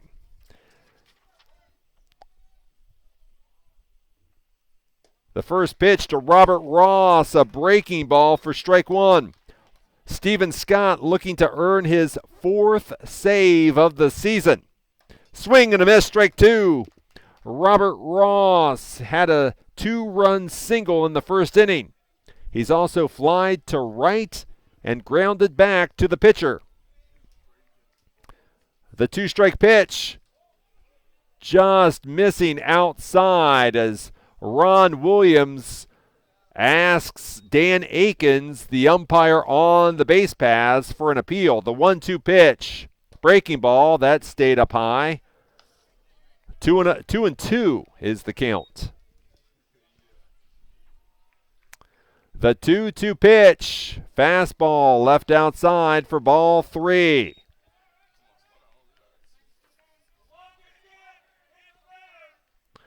The payoff pitch, fastball, grounded up the middle, base hit for Robert Ross, and Trine has the tying run aboard. And Trine will bring a pinch runner off the bench. It's Dean Clan.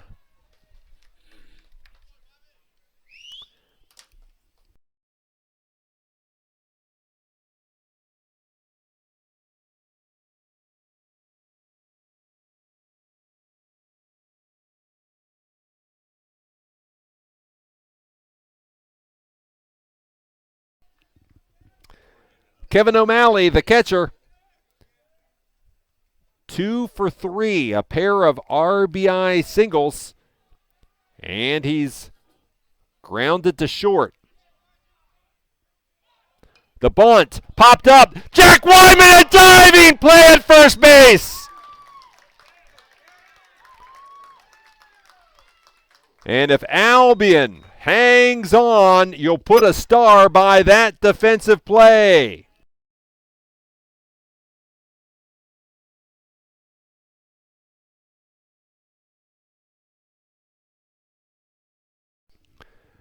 Jack Wyman hustling toward home plate on the bunt, popped up by O'Malley. 1 down, Chris France is the batter, but Steven Scott will make a throw to first, chasing Clan back. Clan, the base runner at first base, a junior from Dowagiac. Another throw to first, as Albion wants to keep that tying run from reaching scoring position. The pitch, Williams tried to frame it on the outside corner, but the home plate umpire wasn't buying what Ron Williams was selling. Another throw to first, chasing Clan back.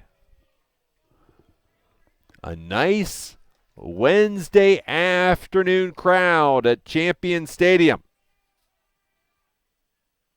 Swing and a miss as France was fooled by the breaking ball. When in trouble, always call on Uncle Charlie.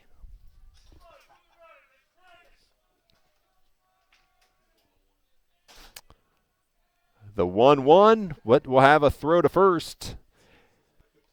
Between games, Albion will pause to celebrate the careers of Mitch Leseski, Shane Lindeman, and Zach Marash. The 1-1 fastball sent back to Steven Scott. His throw to first is dug out by Wyman. Clan, the tying run, advances to second.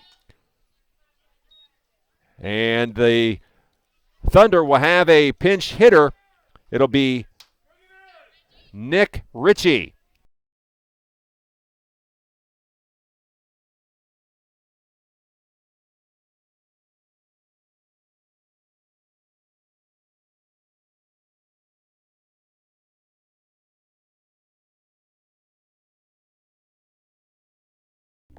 So Nick Ritchie, a first-year player from Hebron, Indiana, will bat.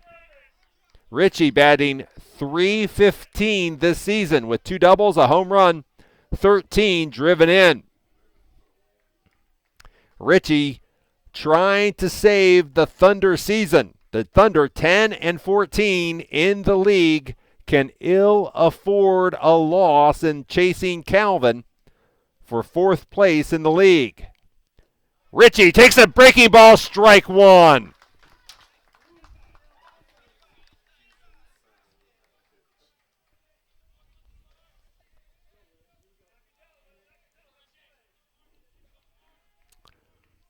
The 0-1 swung on, fouled back to the screen, and Albion is a strike away from the Game 1 victory.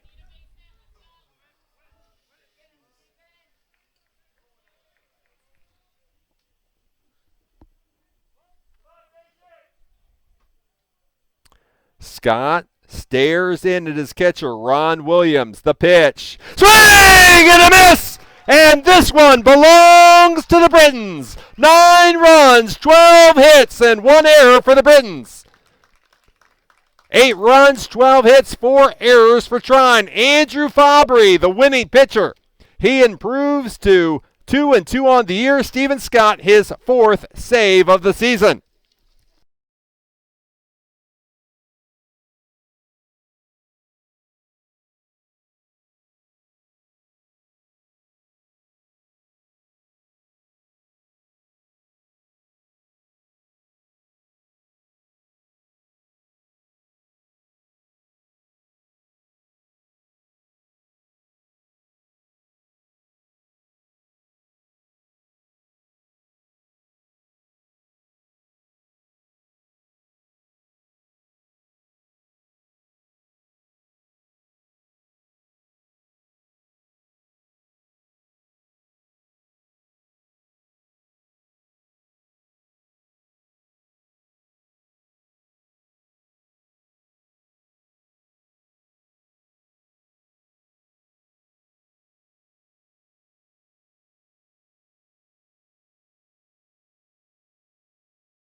Bobby Lee back with you from Champion Stadium at Frank Joranko Field. We get set for the second game of the MIAA baseball doubleheader between Albion and Trine. Albion, a 9-8 winner in game number one.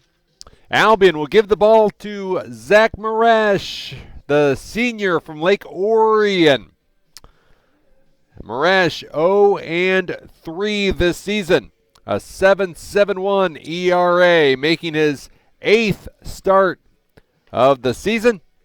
He's worked 30 1/3, allowing 26 earned runs, 42 hits, 20 walks. Opponents are hitting .323 against Marash. He'll be working with catcher Ron Williams. We're almost underway in game number 2.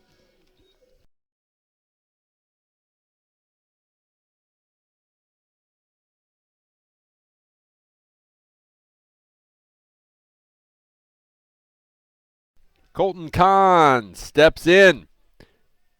He was 1 for 2 in our opening game. He had a pair of walks.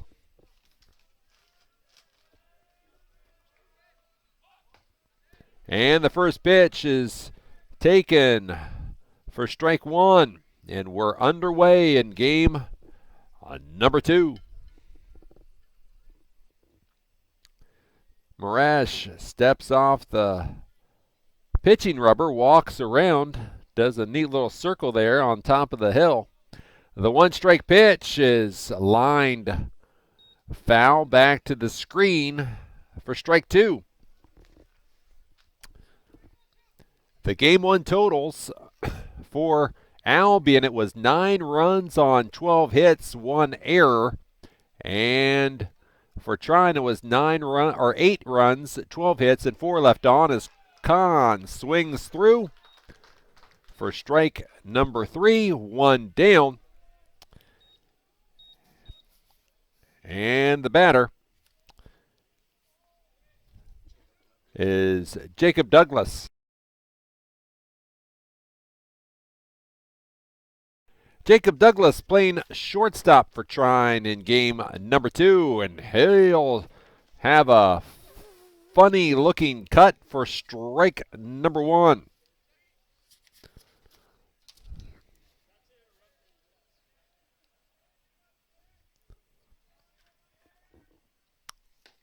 There's called strike 2 as Zach Marash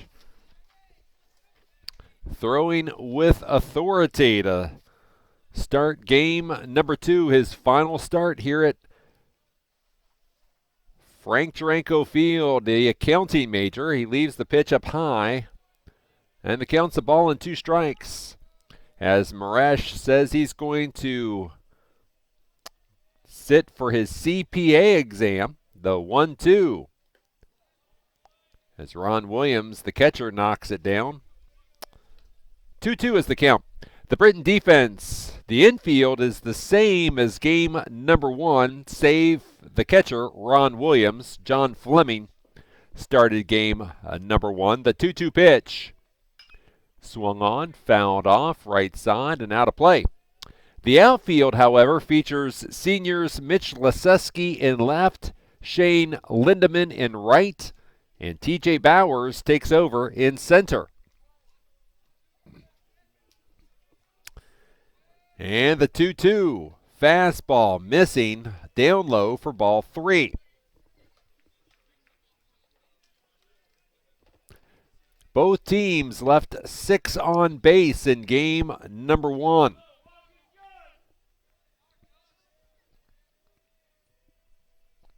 The payoff pitch, and that's outside.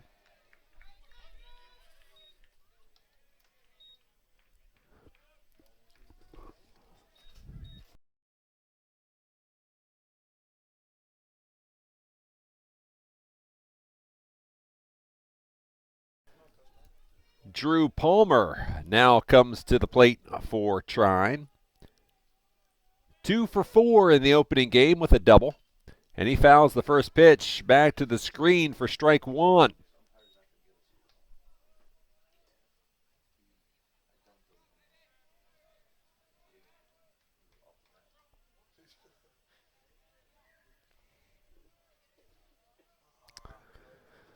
The 1-strike pitch. And that's down low for ball 1. 1 ball, 1 strike, 1 out. Drew Palmer batting for Trine. Top of the first, a 9-inning game number 2. And the pitch gets past Ron Williams all the way to the backstop. That will send Douglas to second base on the wild pitch.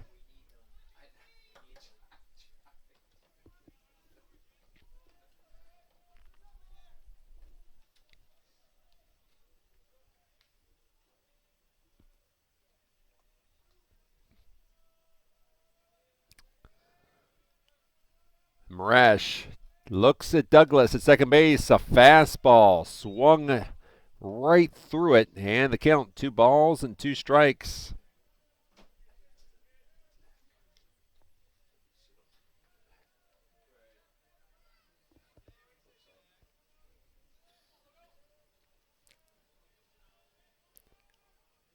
The 2-2 pitch. Line drive right back at Marash. That's a base hit. Here comes Douglas rounding third. He'll score as Jack Wyman cuts off the throw from TJ Bowers out in center field. And it's a 1-0 Trine University lead.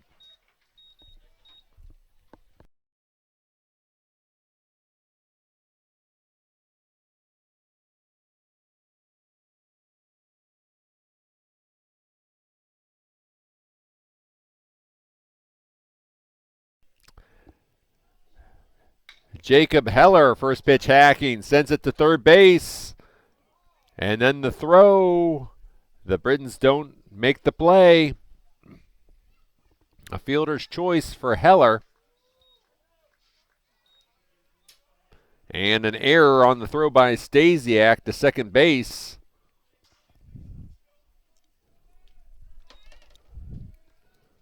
So Trine has 2 on with 1 out for Robert Ross, the designated hitter. Actually, no, they said he was out at second base. Ah.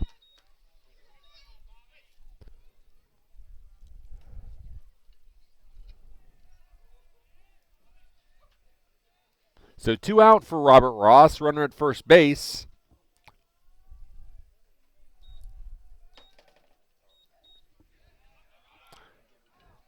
Ron Williams will come up throwing to second base, but Heller advances on the wild pitch.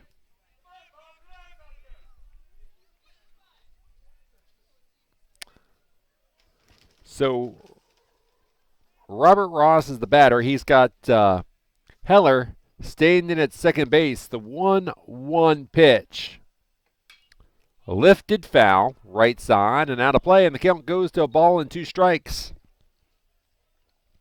Can't say enough of the job that Andrew Fabry did in relief in game number 1. Albion trailed 5-0.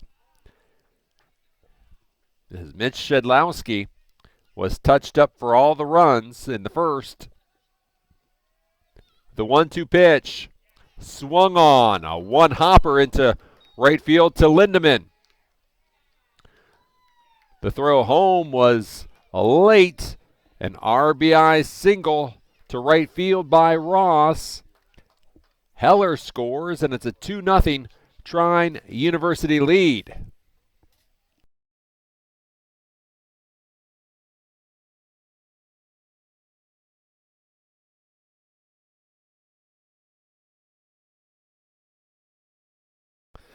So the inning continues for Kevin O'Malley.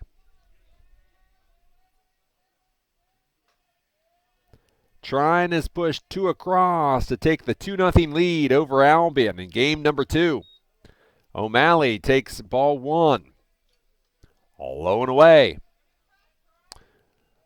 O'Malley 2 for 4 with 2 RBI in game 1.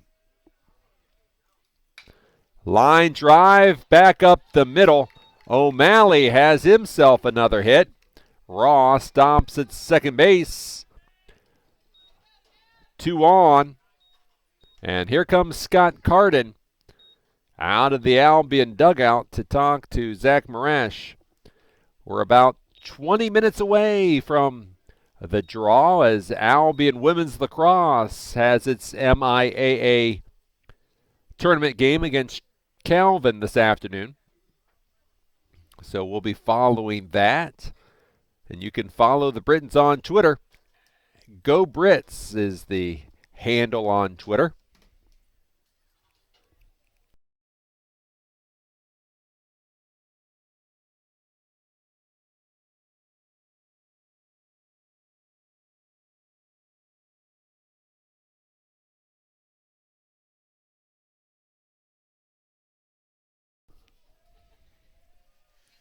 Zach Schulte playing right field for Trine in game number 2. He's a sophomore from Sterling Heights.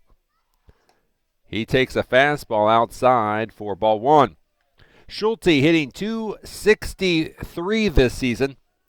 3 doubles, 10 driven in. He bats with 2 out and 2 on.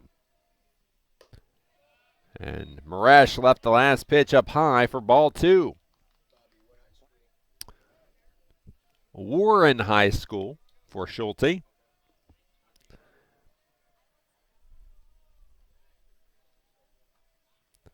The 2-0 pitch is left up high for ball 3. Trine, 2 runs on 3 hits so far in the first inning. And Albion can ill afford to have a man forced to go long relief here in game number 2. And the pitch is up high, ball 4, and the bases are loaded for left fielder Ben Pritchett.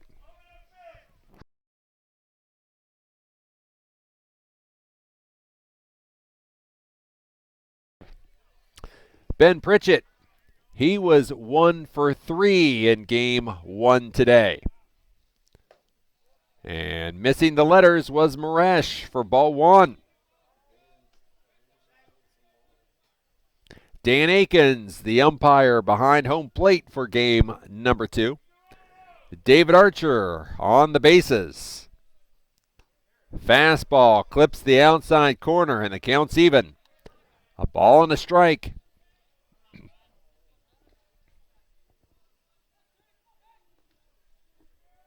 Albion has Patrick O'Brien working in the bullpen. Called strike 2, clips the outside corner, and Zach Marash a strike away from getting through the first inning. The 1-2. Got him on strikes. For Trine, 2 runs on 3 hits, and the Thunder leave the bases loaded at the end of a half inning. Trine 2, Albion coming to bat.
Andy Farrell takes over on the mound for Trine University in game number 2. He's a senior from Cuyahoga Falls, Ohio. He's 1-2 this season with a 6.32 ERA.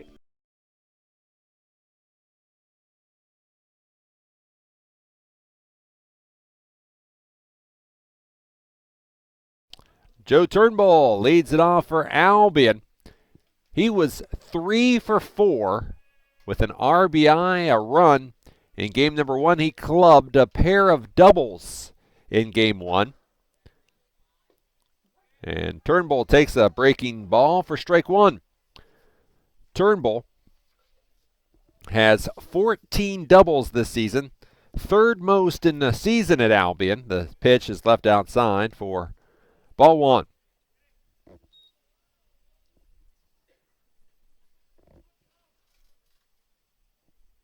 The 1-1 pitch is left outside for ball 2. Trine scored 5 times in the first inning in game number 1. Here in game number 2, the Thunder get 2. The 2-1 sent to deep left field. Left fielder tracking back, and Ben Pritchett makes the catch. Shane Lindeman, the senior from Valencia, California, comes to the plate.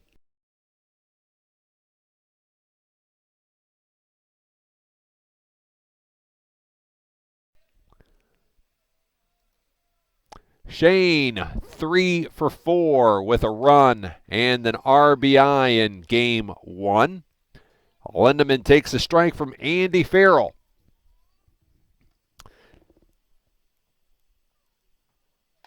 The breaking ball well outside. The count's even 1-1.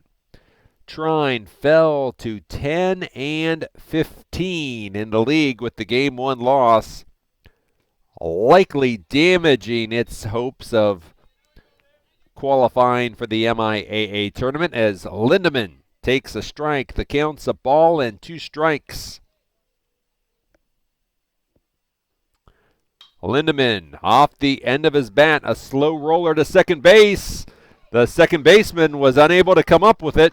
An error on the second baseman, Colton Kahn.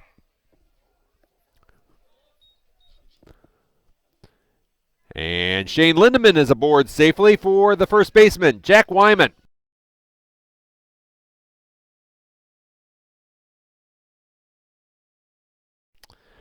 So fielding has been an issue for Trine this afternoon. Wyman swings through a fastball for strike 1.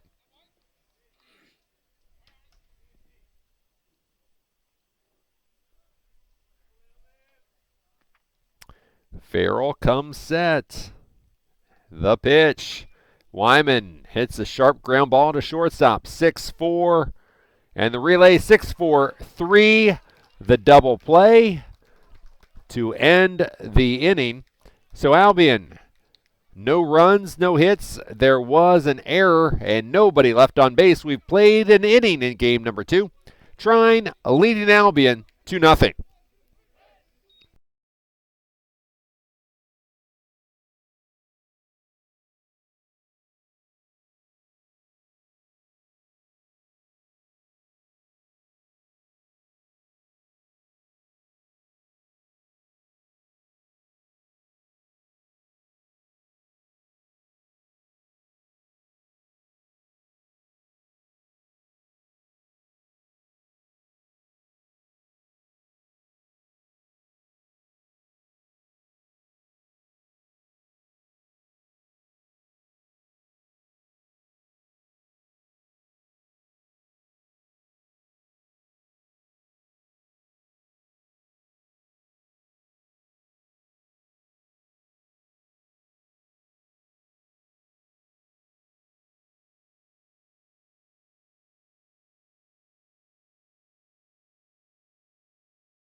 Zach Marash heads back for the second inning. Chase Hall, Colton Kahn, and Douglas, the 9, 1, and 2 batters in the Trine lineup. The first pitch is inside for ball 1. Albion had Patrick O'Brien working in the bullpen in the first inning. And the pitch is up high for ball 2. Again, Albion really doesn't want to have to go to the bullpen for long relief after Andrew Fabry worked 6 innings in game number 1. The pitch low and away for ball 3.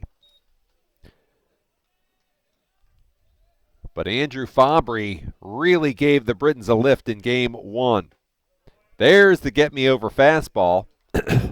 And the count, 3 balls and a strike. The 3-1 fastball fouled off Hall's leg, and he will walk that stinger off. While we have a minute, want to thank the Albion baseball parents all season long for the meals between games. And today was no different. These doubleheaders get to be long days at the ballpark, but the baseball parents sure provide a pickup. The payoff pitch. Left high. Hall draws the walk. And Colton Kahn will come up for the second time today.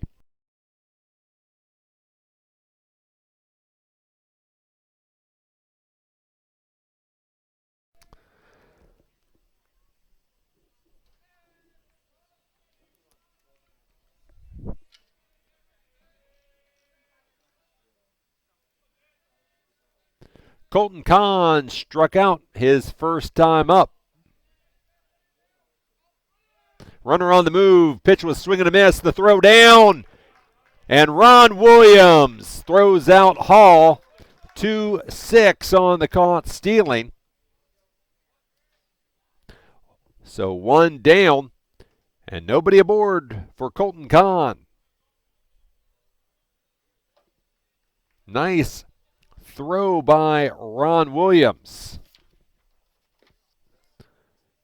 As the pitch is left down low, the count is a ball and a strike.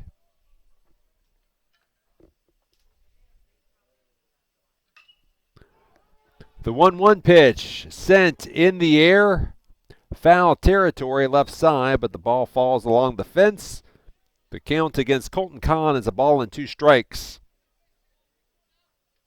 Chase Hall thrown out trying to steal for the second time this season. He's 2 for 4. It's Greg Pershka trying to make something happen after the Thunder lost game number 1, 9-8.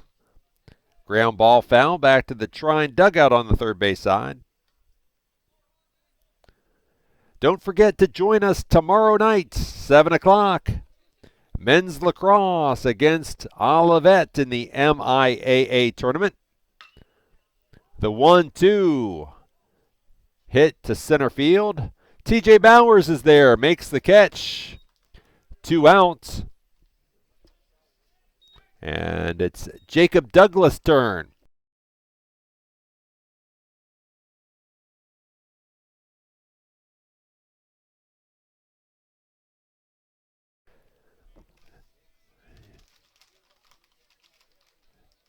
Jacob Douglas walked his first time up.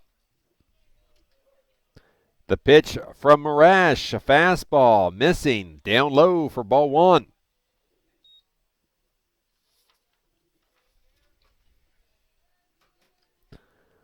The 1-0 fastball, grounded to Turnbull at short, his throw in time.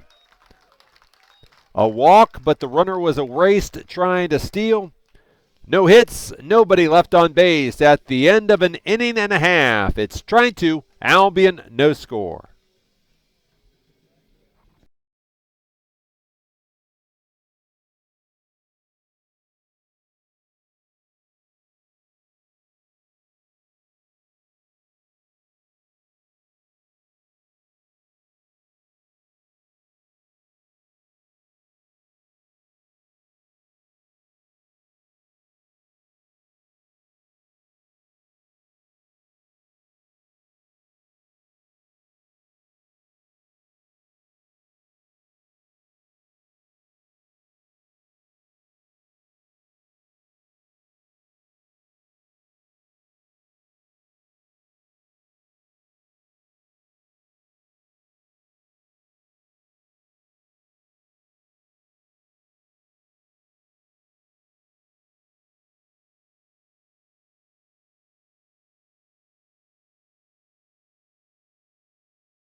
Jordan Finney, Ron Williams, and James Spilko due up for Albion against Andy Farrell in the second inning. Albion trailing 2-0.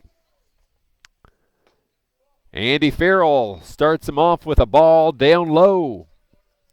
Jordan Finney 0 for 4 with an RBI and a run scored in game number 1. Finney clutches the bat. The pitch sails in for a strike at the knees.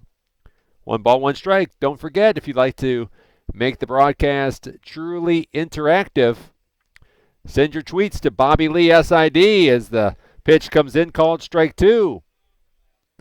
As Tim Wyman, Jack's dad, checks in, he says that listening to the game makes the drive go quicker. And we like that. We like the commutes to be easy. The fly ball to right, and that hangs up for Schulte to make the catch. So Ron Williams, the batter.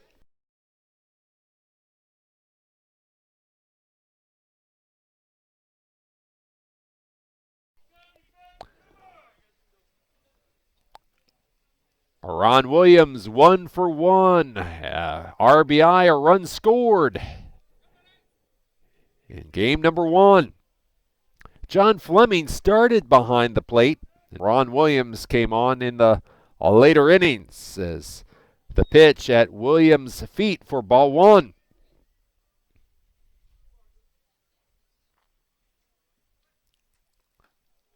And there's ball 2 delivered outside.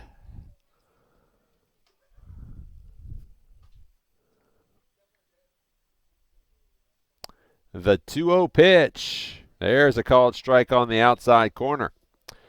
The teams scheduled to complete the series Sunday afternoon in Angola, but we'll have to check the weather. The 2-1. Williams, a foul ball, and the count moves to 2-2. For Albion, it will be the end of the season as the Britons in 7th place in the league will not qualify for the league tournament. Williams off the end of the bat, and he lines it foul to the Albion bullpen. That was a sharply hit line drive by Williams. And the 2-2 pitch. And Ron sends a foul ball right side out of play.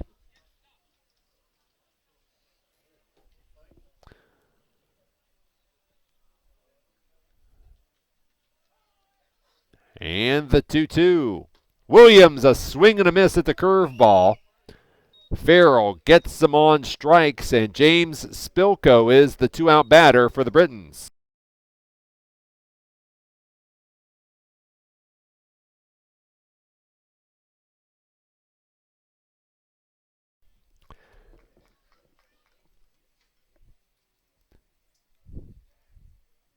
Spilko takes a strike.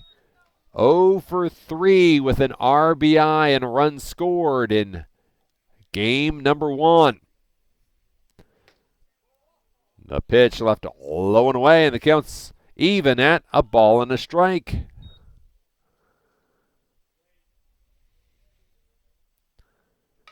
And Spilko sends a fly ball to center, but Palmer makes a sliding catch. The Britons go 3 up and 3 down in the second. We've played 2.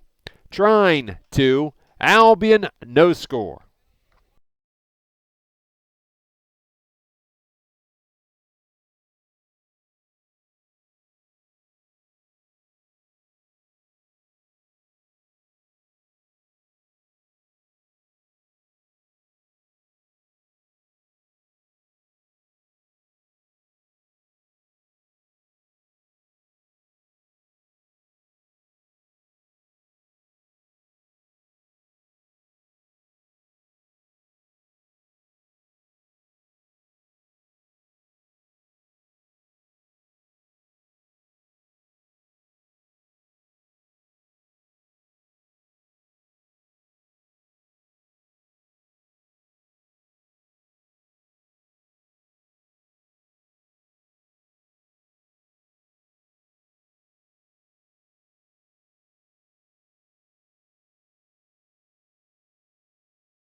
Palmer, Heller, and Ross due up for Trine in the third inning. Zach Marash delivers the pitch low.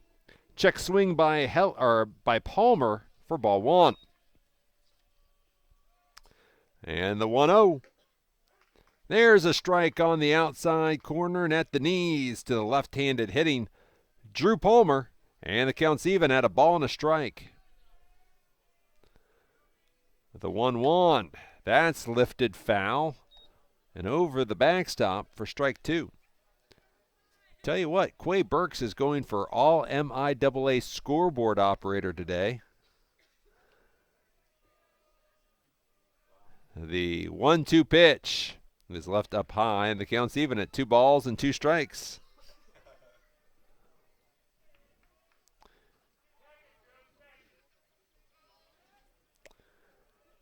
The 2-2 pitch swung on, lined to right, and Shane Lindeman makes the catch. L9 lined out to 9. So it's Jacob Heller's turn.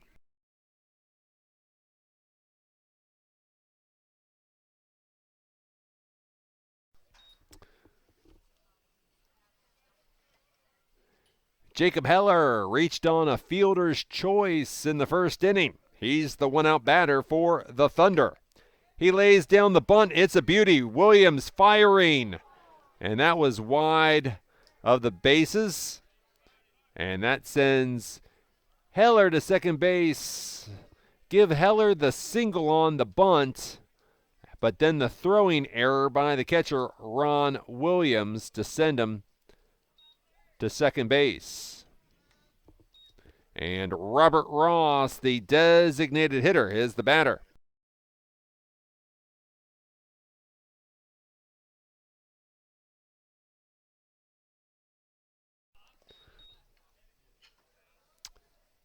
And no, we're not talking about Bob Ross, the famous painter. You know, Bob Ross used to make me very angry because he would never mess up. And the pitch from Marash, a fastball left outside for ball one. He was famous for painting happy little trees and just placing them just so on the canvas. Usually landscape kind of paintings. The 1-0 pitch sent to right field. Lindeman makes the catch. Tagging and advancing to third is Heller. So there'll be 2 outs for Kevin O'Malley. Flat out to right, advance to third. And now it's Kevin O'Malley, the catcher.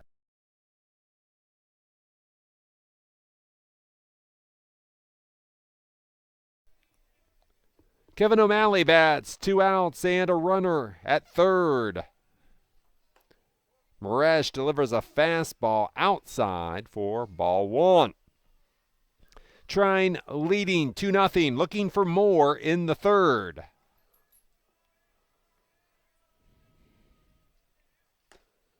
And there's ball 2 as Marash leaves it outside again. Nice to have Shane Lindeman's parents on hand for senior day. They caught a red-eye flight overnight to get here just in the nick of time. The pitch left down low for ball 3.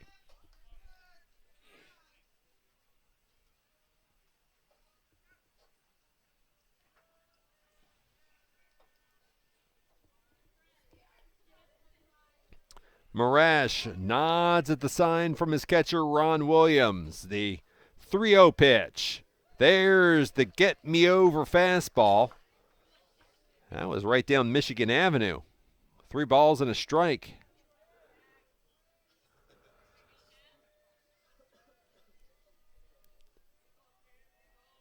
The 3-1 pitch to O'Malley.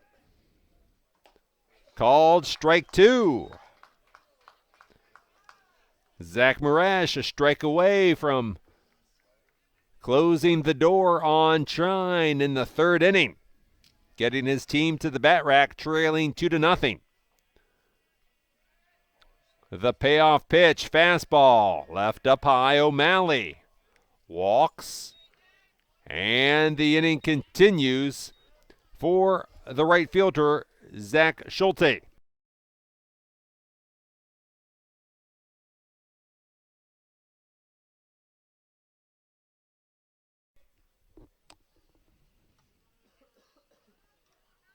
Zach Schulte walked his first time up.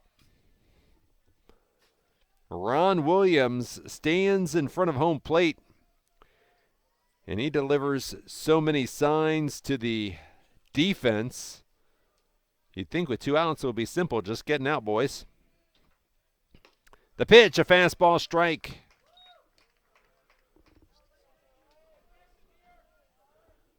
Britton's an out away of getting out of a first and third jam in the third inning. Marash sends a throw to third base, but the throw gets away from Riley Stasiak. O'Malley advances to second as a throwing error by pitcher Zach Marash sends the run home, and Trine takes a 3-0 lead in game number 2. Second error charged to the Britons here in the nightcap. The 0-1 pitch. Low and away, ball 1, counts even. Checking the out-of-town scoreboard, Calvin leading Albion 1-0 in women's lacrosse. That's 6.5 minutes into the contest. Breaking ball called strike, and the count's a ball and 2 strikes.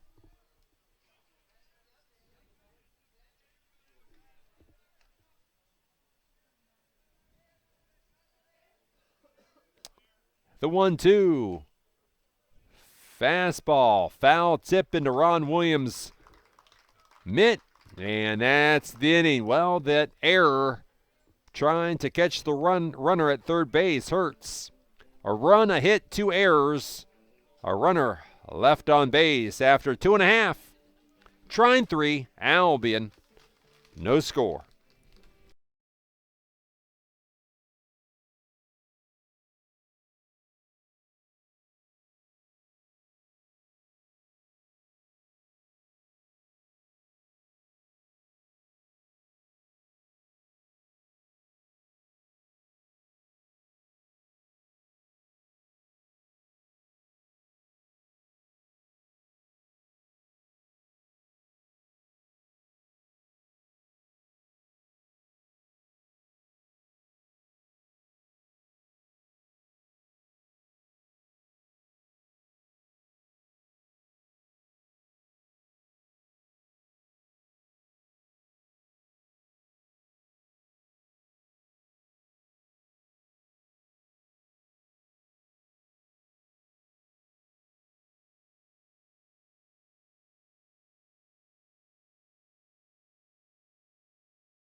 Albion sends the bottom third of the order up against Andy Farrell in the third inning. Stasiak, Mitch Laseski, TJ Bowers.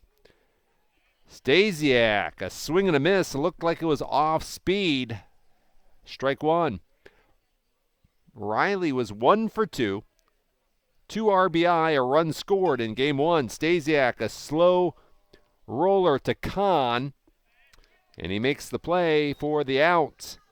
Mitch Laseski, an environmental studies major. He's one of the seniors on the Albion lineup, and he will bat.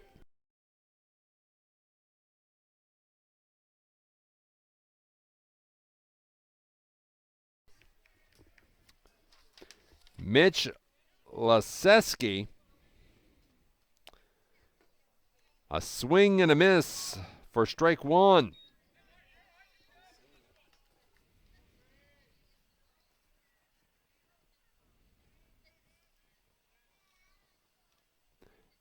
Mitch Leseski hitting .042 this season with 1 hit in 24 at-bats. He has 3 RBI to his credit. He's behind in the count 0-2. The 0-2 pitch. Leseski, a line drive, but right at Schulte. And Schulte almost overran the baseball, but he's able to make the catch, sliding for the second out.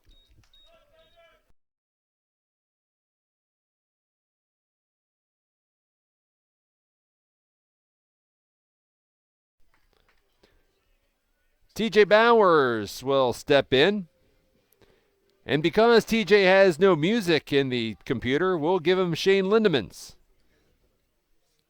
TJ hitting .325, a foul tip right down onto home plate for strike 1. TJ 13 for 40 at the plate with 2 doubles and 5 driven in. A junior from Berkeley, Michigan. The 1-strike pitch clips the outside corner for strike 2. Andy Farrell trying to make quick work of the Britons.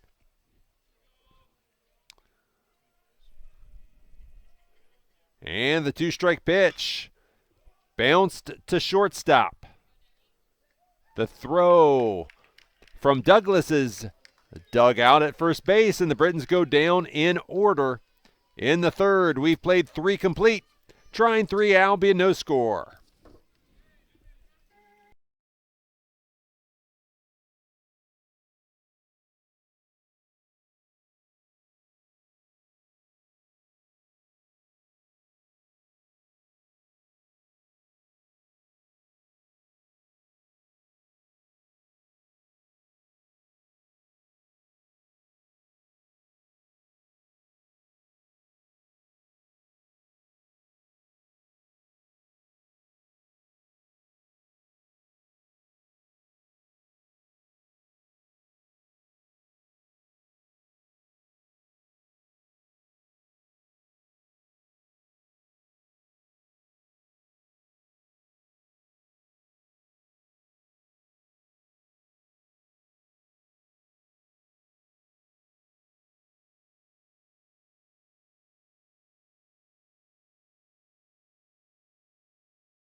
Ben Pritchett to lead it off for Trine in the 4th inning.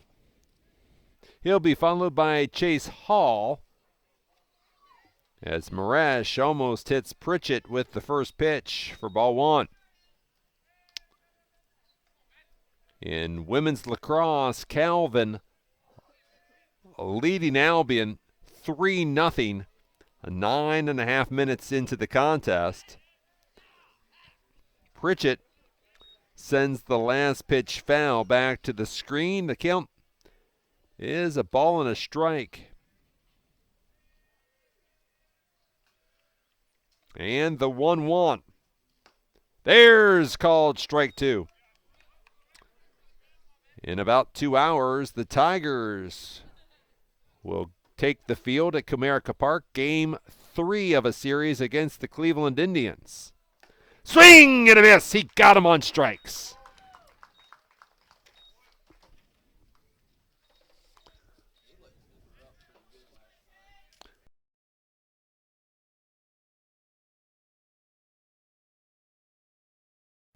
As the Tigers looking to make it 3 in a row. The Tigers won the getaway game against the White Sox on Sunday, and then have taken the first 2 against Cleveland. Called strike to Chase Hall. Swing and a miss, strike 2. Zach Marash doing a good job of hanging around here in game number 2. He allowed 2 runs in the first inning, and I thought Trine had him on the ropes. The 0-2. Fastball left in the dirt, and the count's a ball and 2 strikes.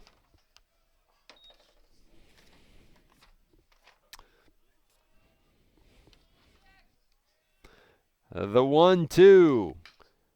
Bounced slowly to Turnbull at short. Throw! And the throw pulled Jack Wyman off the bag. And here comes Scott Carden to talk about it. We'll give Chase Hall the hit if it stands. As Scott Carden making the slowest walk possible to the umpire on the bases. And in women's lacrosse, Albion gets a goal to trail 3-1 as Cash rushlined the goal.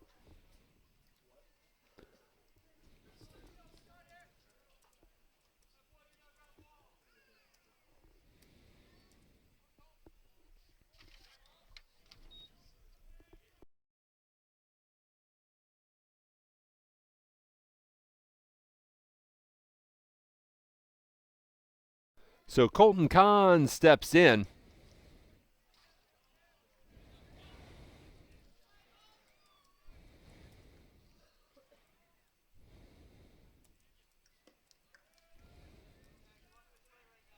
The pitch was a ball, and the count is 1-0.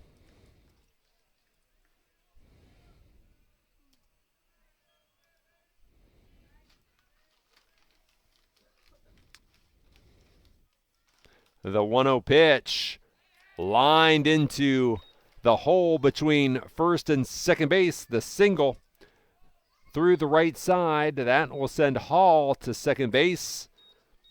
And now it's Jacob Douglas, the shortstop.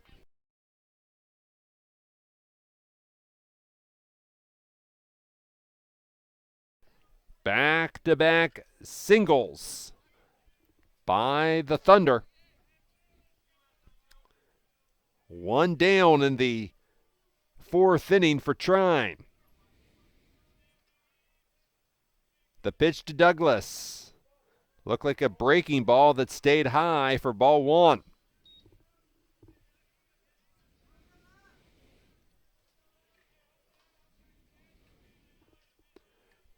Jack Wyman stands behind the runner at first base. The pitch low and away, and the count 2 balls and no strikes. Nobody up in the Albion bullpen. Patrick O'Brien was working in the first inning.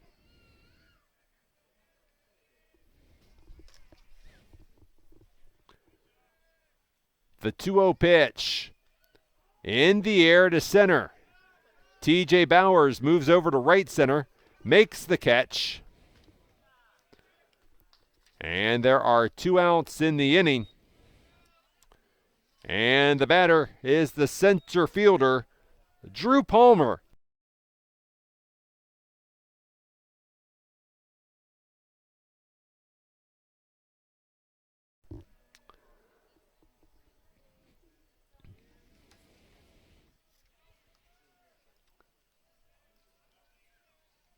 Drew Palmer 1 for 2 in this game. And Marash fastball smothered by Ron Williams. Ball 1. Calvin takes a timeout in the women's lacrosse game. Cass Rushline has the Albion goal. The Britons trail 3-1 midway through the first half. The 1-0 pitch, all low and inside for ball 2.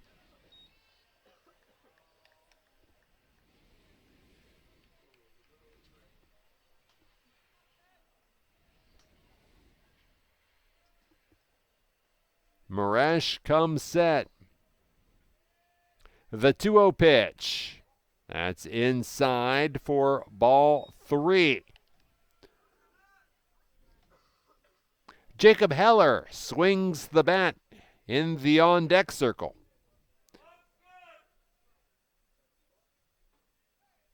The 3-0 pitch. And that sails all the way to the backstop. That looked like it was a scene out of the movie Bull Durham where the mascot is standing behind home plate and Ron Williams was told him to hit the bull.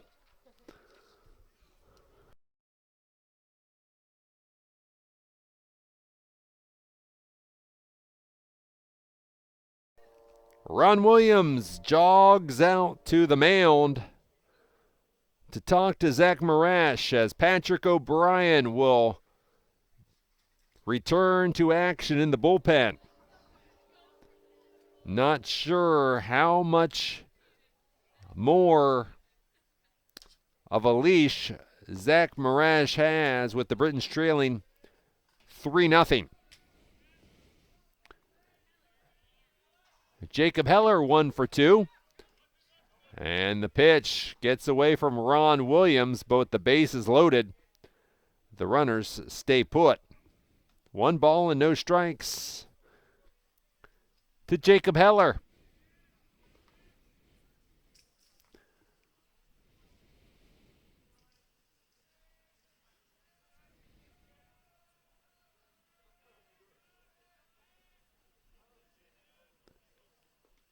The 1-0 pitch.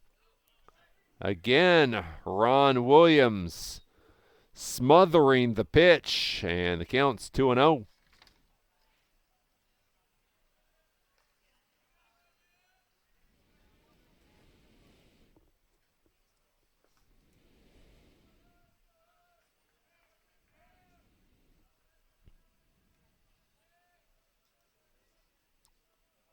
The 2-0 pitch. Skied a mile high, right side. Can the Britons make the catch? Shane Lindeman does, but it was an adventure.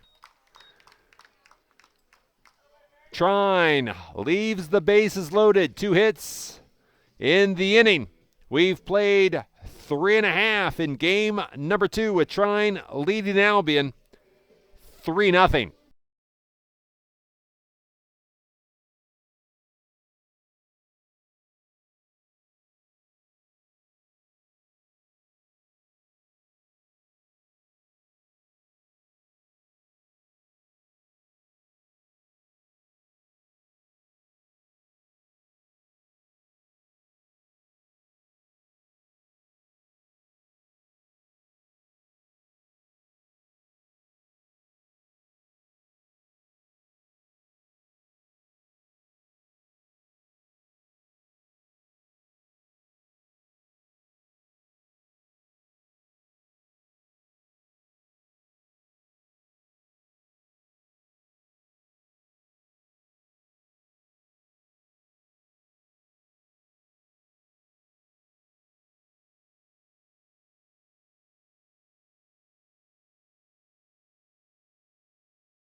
Albion sends the top of the order against Andy Farrell in the 4th inning.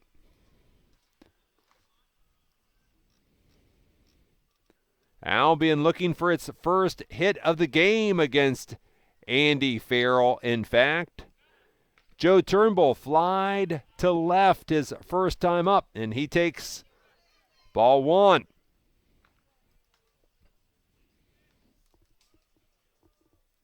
The 1-0 pitch. Turnbull sends a high pop-up. Right side, right fielder. Schulte runs in, makes the catch along the right field line for the out.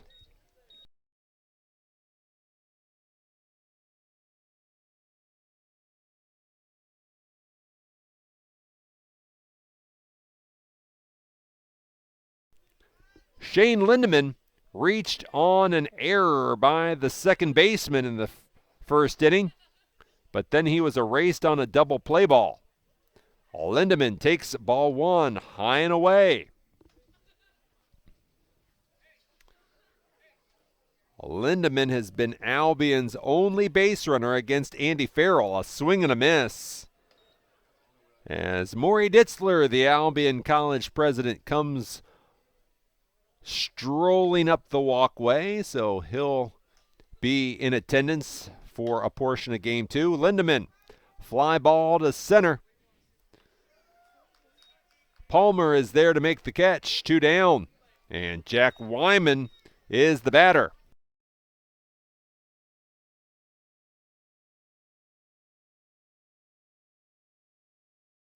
Wyman hit into the double play to end the first inning.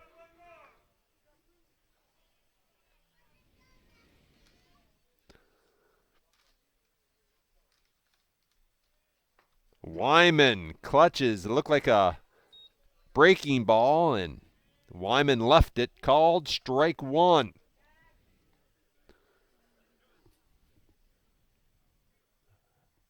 Wyman sends it in the air, foul right side, and out of play. You know, I checked weather.com between games. It said it was 60 degrees, but we see some fans huddled under blankets as we play in the fourth inning of game number 2. The 0-2 pitch. Wyman leaves it low and away, and the count's a ball and 2 strikes.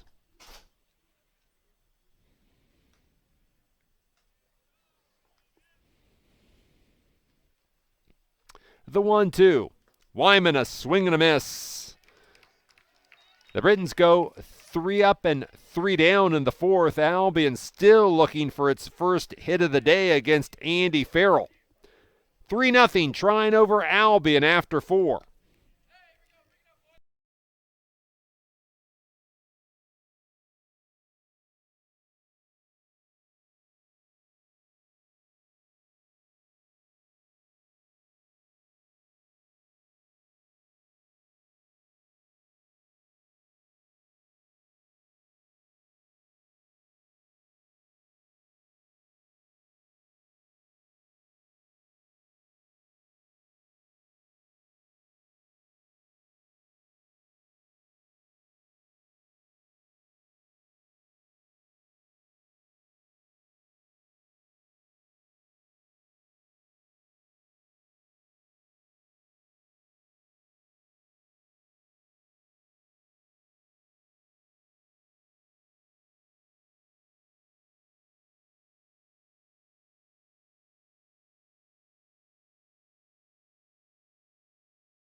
Bob Ross to lead it off for Trine.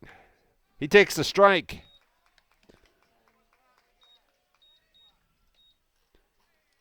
Bob Ross 1 for 2 with an RBI. He takes strike 2 from Patrick O'Brien.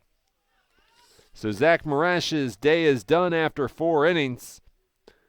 And a swing and a miss. He got him on strikes. Brings up Kevin O'Malley, the catcher.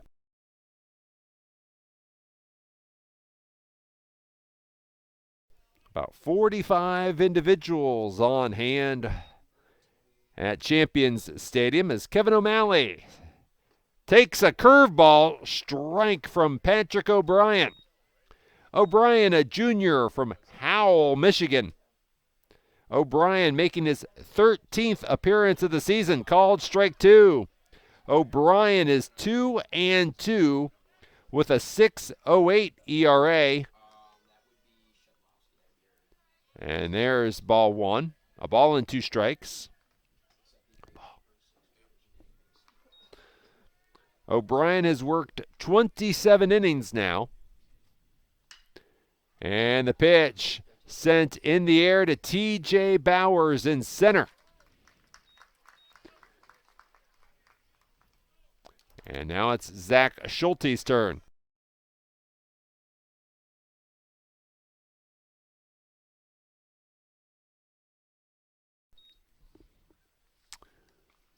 Zach Schulte is 0 for 1 with a strikeout.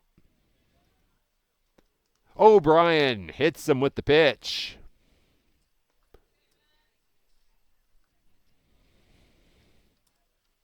So the inning continues for Ben Pritchett.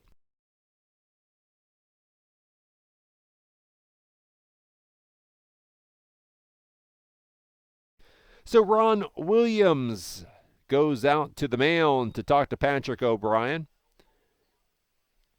In women's lacrosse, Albion has fallen behind Calvin 5-1 with 13 and a half minutes left in the first half. The pitch from O'Brien inside for ball one.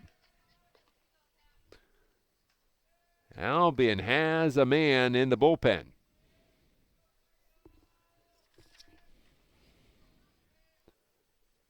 And the pitch, curveball, called strike.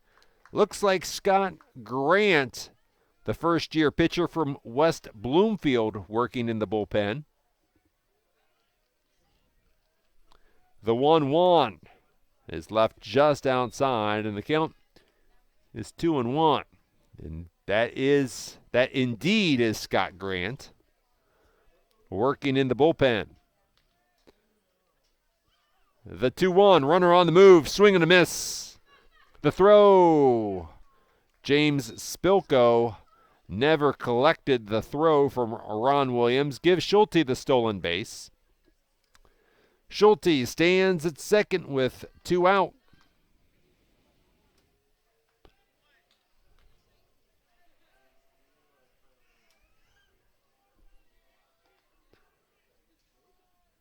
And we await a 2-2 pitch to Ben Pritchard. Swung on, fouled back to the screen behind home plate. The MIAA Track and Field Championship begins tomorrow in Grand Rapids.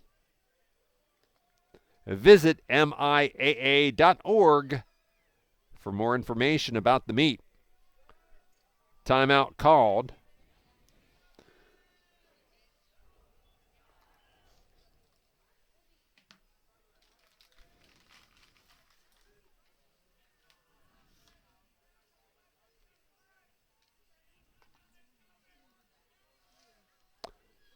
The 2-2 pitch, off speed. Grounded to Turnbull at short. Deep in the hole, the throw. Collected by Wyman. No runs, no hits, a runner. Left on base for Trine in the 5th inning. Trine 3, Albion no score after 4.5.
Jordan Finney will lead off for Albion in the 5th inning. Albion looking for its first hit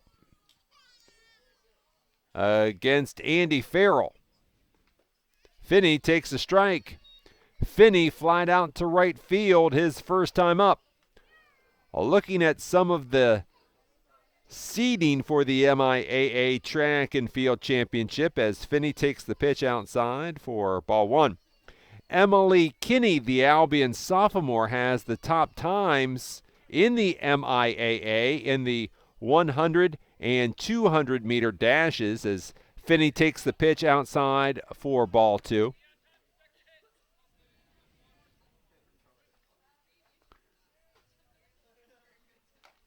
There's a swing and a miss for strike two, and the count's even at 2 balls and 2 strikes.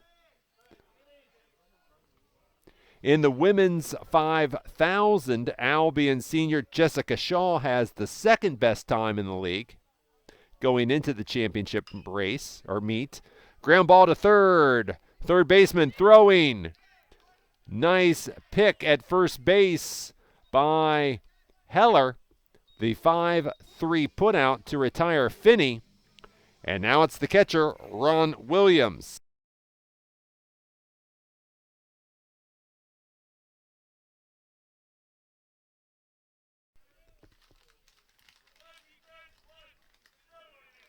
Ron Williams struck out swinging his first time up, and he tips the pitch foul for strike one. Getting back to the track and field, Jessica Shaw has the top time in the MIAA in the 10,000 going into the league championship meet. You know, you'd have to give me a hamburger, a really nice hamburger, to run 10,000 meters really fast, as Williams delivers Albion's first hit of the nightcap. He singles through the right side of the infield, and James Spilko is the batter.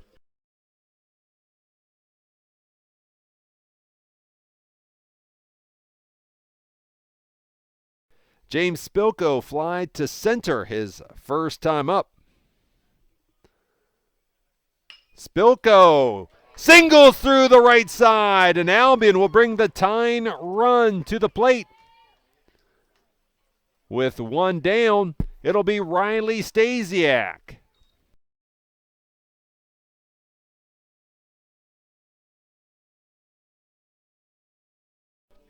So the Britons, after going hitless through 4 1/3 innings, back-to-back singles by Williams and Spilko, and the Britons have the tying run at the plate, Riley Stasiak.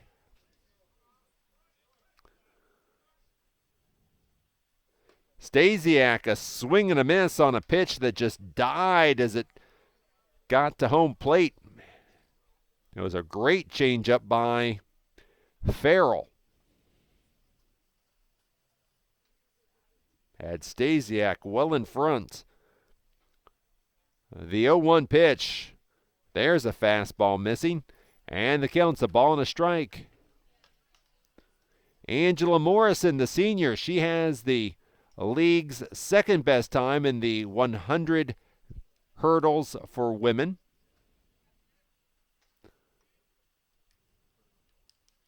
And Morrison has the league's best time in the 400 hurdles as Stasiak sends a lazy fly ball to center. Palmer hauls it in, 2 outs for the senior left fielder, Mitch Leseski.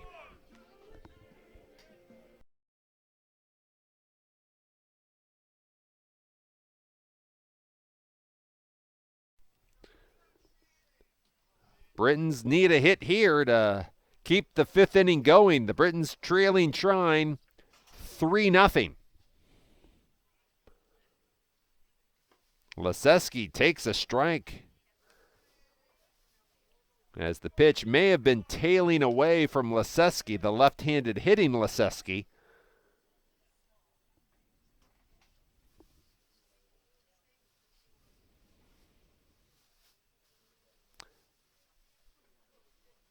Farrell comes set. Leseski behind in the count, 0-2 after that foul ball that hits the top of the throwing wall for the lacrosse teams next door. And then the ball gets onto the soccer lacrosse field.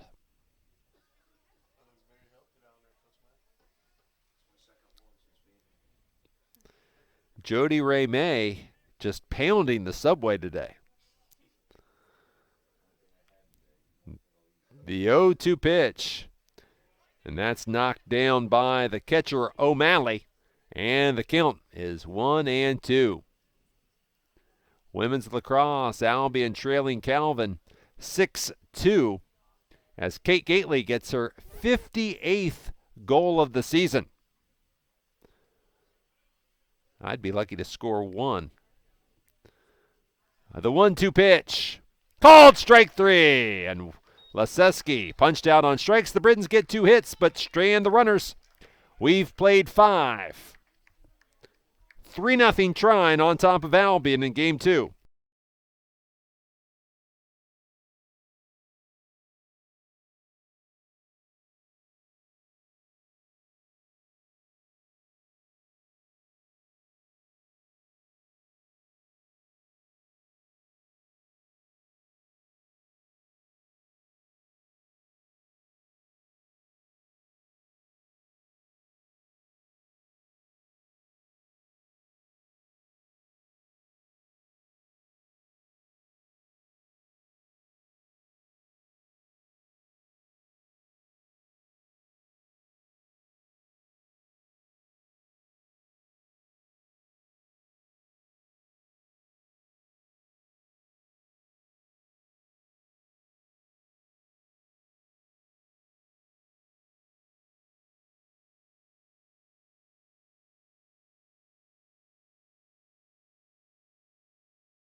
Chase Hall, and then the Thunder go to the top of the order in the 6th inning. Hall, Kahn, and Douglas do up against Patrick O'Brien. Swing and a miss to Hall for strike 1. Hall is 1 for 1 in the game. Pitch left just outside, and the count is 1-1. Scott Grant continues to warm up in the Albion bullpen as O'Brien bounces the last pitch in for ball 2.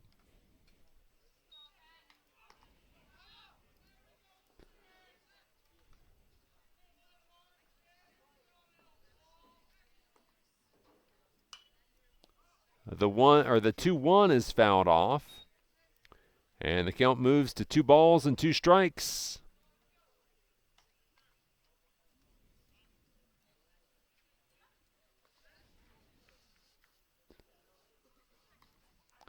The 2-2 gets just under the diving attempt by Joe Turnbull at shortstop. And the single by Hall. The Thunder go back to the top of the order to Colton Kahn.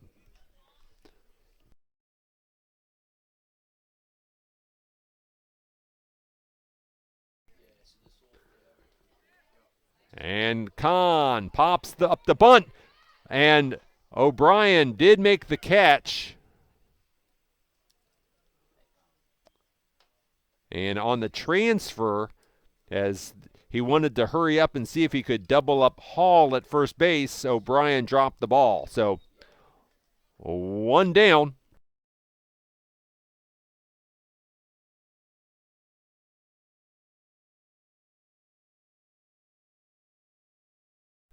Jacob Douglas is the batter with 1 out. And the pitch inside for ball 1.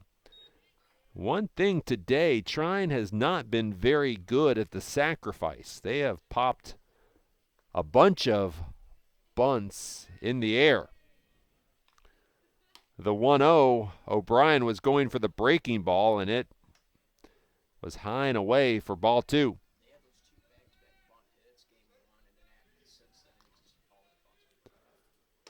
And there's a called strike. O'Brien gets the fastball in for strike 1. 2 balls and a strike.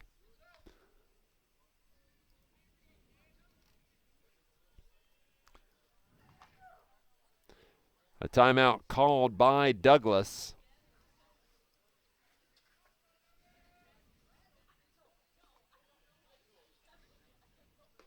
There's a called strike, and the count is 2-2.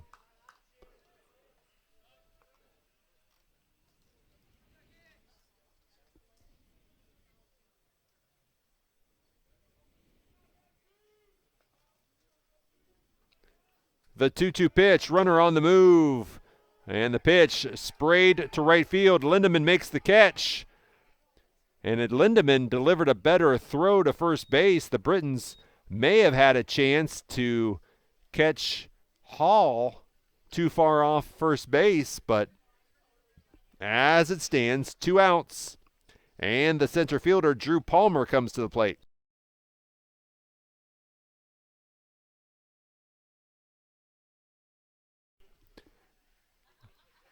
Drew Palmer, 1 for 2 with an RBI in the nightcap. 2 out in the Trine half of the 6th inning. Ron Williams smothers the pitch by O'Brien. Right now, the players are playing at a pace that would make you think they had a hot date or something tonight. A rapid game number 2. Hopefully we won't jinx it. There's a strike on the outside corner. And the count is a ball and a strike. Guardians of the Galaxy 2 comes to the Bohm Theater in Albion this weekend. Bouncing ball to Spilko at second. He'll take it to first base. Trine gets a hit, leaves a runner on base. We've played 5.5. It's Trine 3, Albion no score.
TJ Bowers to lead it off for Albion in the 6th inning. The 9-1-2 batters in the Albion order do up against Andy Farrell. Bowers takes the first pitch down low for ball 1. Bowers 0 for 1.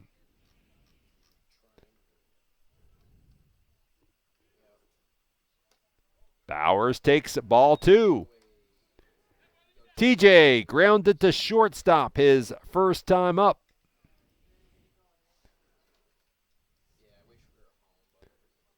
Bowers just past the diving third baseman and down the left field line. TJ Bowers digging for extra bases, and he'll slide in with a double.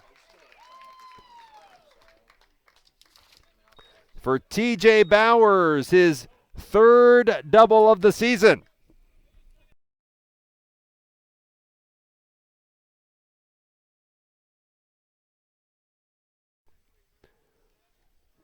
Joe Turnbull will bat next.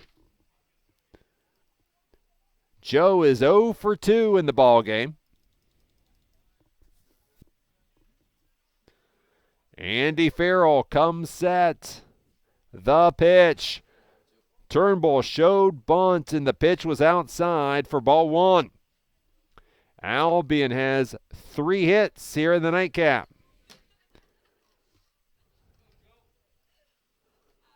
As TJ Bowers has doubled.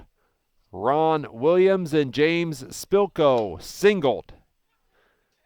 Turnbull sends a fly ball, and the center fielder tracks back and makes the catch.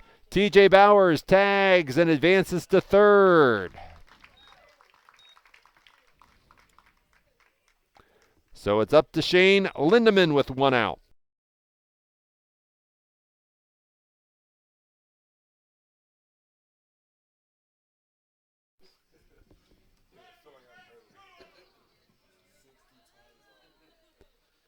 Lindeman 0 for 2 in the game. Joe Turnbull was hoping for another double as Lindeman first pitch. He sends it to right field. Tagging is Bowers, and he streaks in with the run. Give the sacrifice to Lindeman. Bowers scoring, and Trine leads 3-1 with Jack Wyman coming to the plate.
The designated hitter, Jordan Finney. Trine setting its defense as Jordan Finney comes to the plate. Finney clutches at the bat. He takes a strike.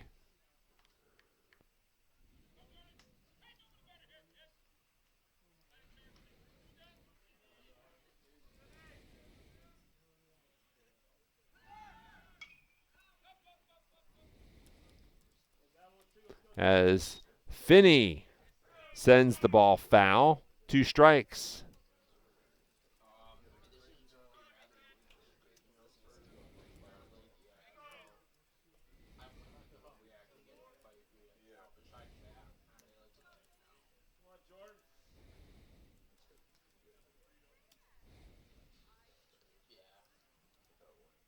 The 0-2 pitch, and it bounces away from O'Malley. That sends Wyman to second base on the wild pitch.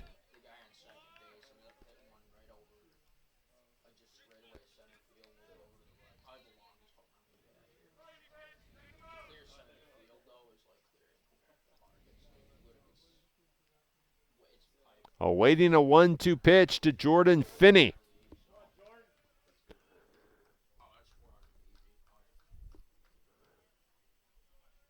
The 1-2. Finney offered at the curveball.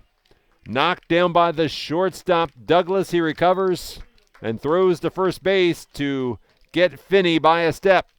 1 run, 1 hit, and a runner left on base. We've played 6 full innings. Trine leading Albion 3-1.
Jacob Heller leads it off for Trine against Patrick O'Brien in the 7th inning.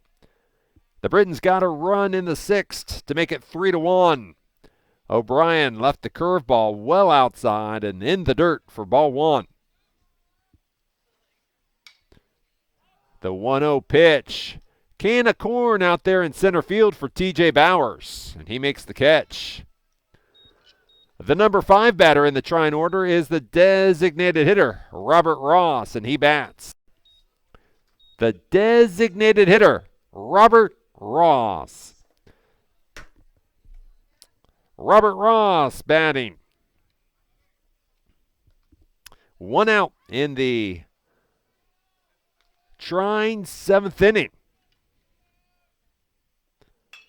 Right back at O'Brien. It glanced off his leg. And then Wyman will take it. So that is the unconventional 1-3 put out. And now it's the catcher, Kevin O'Malley, but head coach Scott Carden and assistant athletic trainer Andrew Meschke come out onto the field to have a look at Patrick O'Brien, and they quickly turn around and head back toward the first base dugout. Looked like O'Brien took it, off his knee almost, or the calf.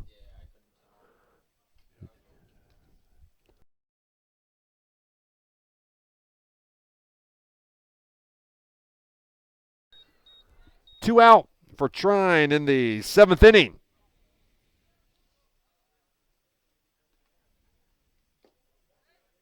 The pitch left down low for ball 1. The 1-0 fastball fouled back to the backstop. And the count's a ball and a strike.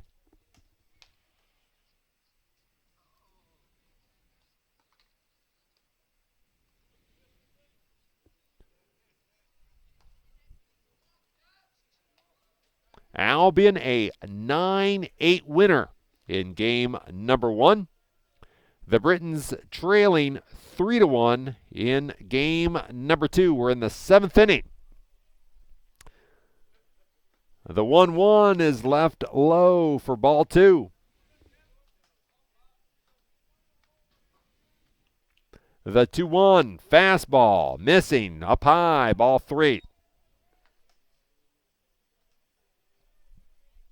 For the latest Albion information, go online, gobrits.com. The 3-1. Grounded Stasiak at third base, but he boots it. The fielding error against Stasiak. And the inning continues for Zach Schulte, the right fielder.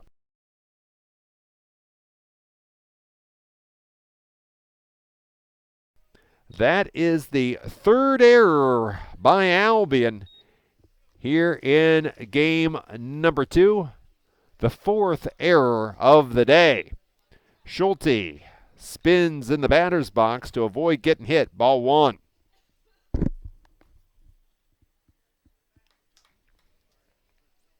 The 1-0.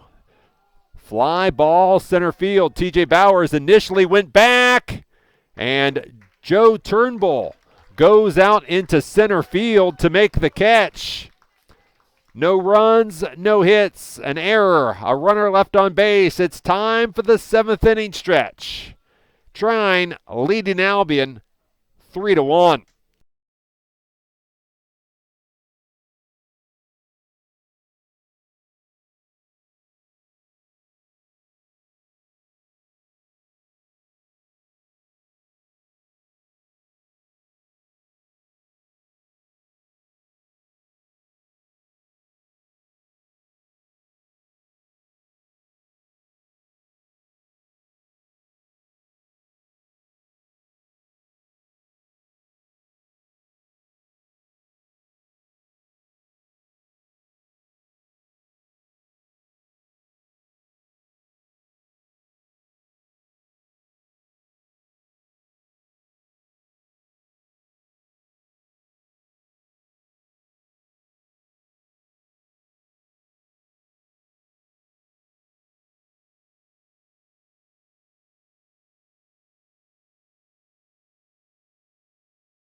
Ron Williams leads it off for Albion against Andy Heller in the 7th, and he serves up a single to left center, so Albion will bring the tying run to the plate. James Spilko is the batter.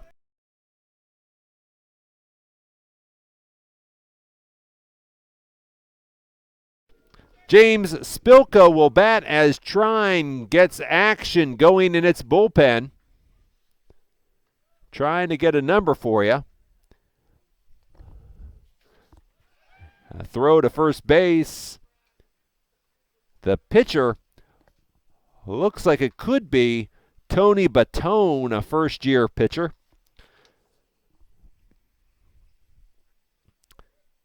And the pitch to Spilko. Served toward right.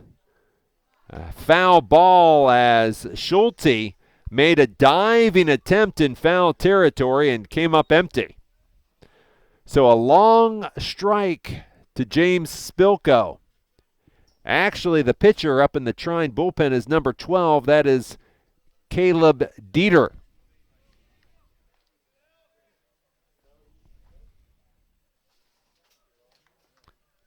Dieter, a first-year player from Whiteland, Indiana. Andy Heller trying to get through the 7th inning. A one-strike pitch to James Spilko. Tapped foul, and Spilko in the hole, 2 strikes. Trine 3, Albion 1. Albion scored in the 6th. Trine had 2 in the 1st, added 1 in the 3rd. The 0-2 pitch, breaking ball, stayed outside, and the count is a ball and 2 strikes.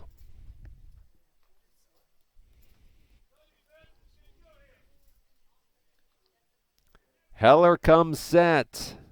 The 1-2. Spilko, a ground ball to short, 6-4. And Spilko at least hustles down the line to get the fielder's choice.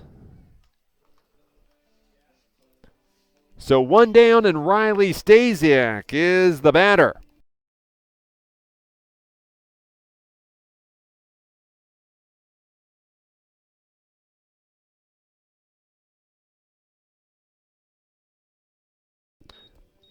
Riley Stasiak steps in. James Spilko at first base. Stasiak is 0 for 2 in the ballgame.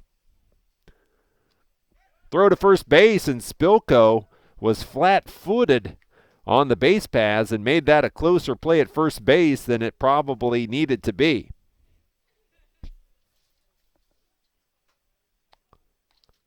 The pitch, and Stasiak got under it and sends it back to the backstop for strike 1. Logan Preeb, number 13, is in the on-deck circle for Albion. There is only 1 out.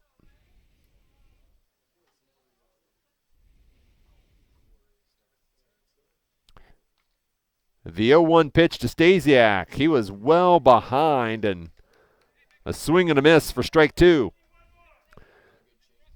That was a great changeup by Andy Farrell. Made Riley Stasiak look silly.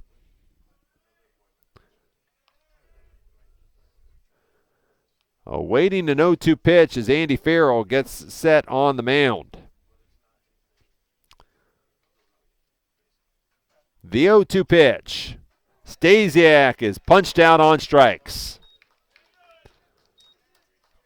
So Logan Preeb will bat in place of Mitch Leseski.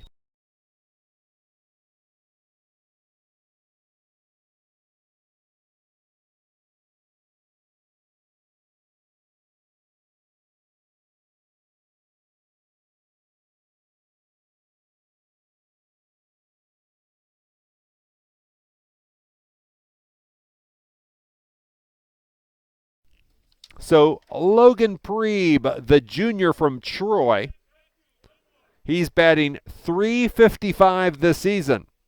11 hits in 31 at-bats, 3 doubles, 7 driven in. Farrell will deliver a throw to first base, chasing Spilko, standing up.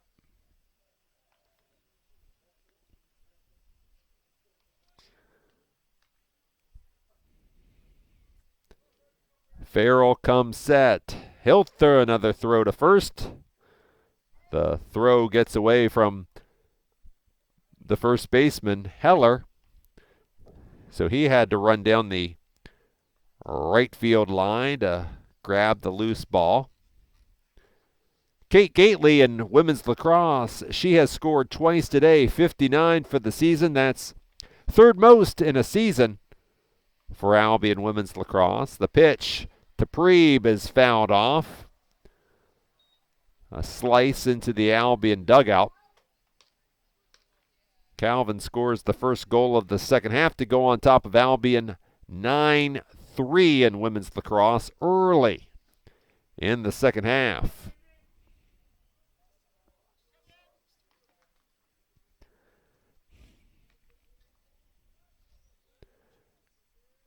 The 0-1 pitch. Logan Preeb offers at the changeup. And once again, the Britons well ahead of the changeup, 0-2.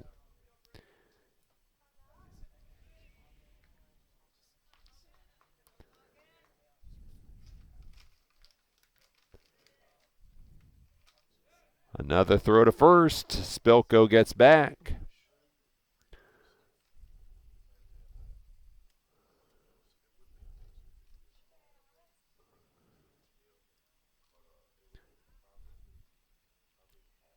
The 0-2 pitch to Preeb, runner on the move, ground ball to short. And the throw to get Preeb. No runs, one hit, a runner left on base. We've played 7 complete. Trine leading Albion 3-1.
Bobby Lee back with you from Champions Stadium. Defensive changes for Albion. Shane Lindeman moves from right field to left field. Luke Bottomley takes over in right field. Ben Pritchett lays down a bunt.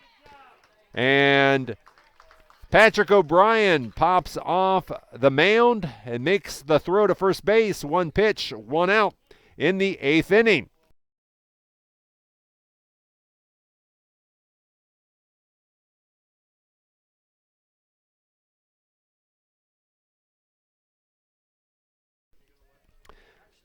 Chase Hall is 2 for 2 in the game.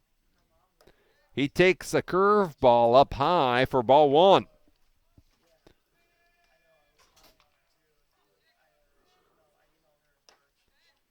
The pitch is up high for ball 2. The 2-0, missing high and away, ball 3.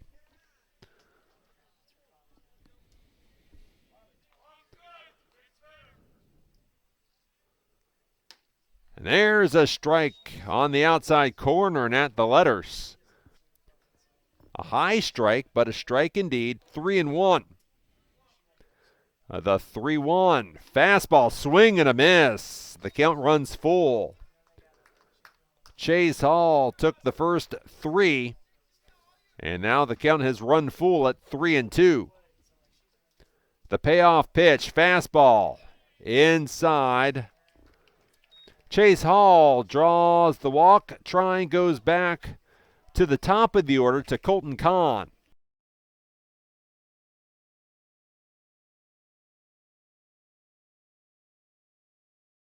Colton Kahn is 1 for 4 in the game.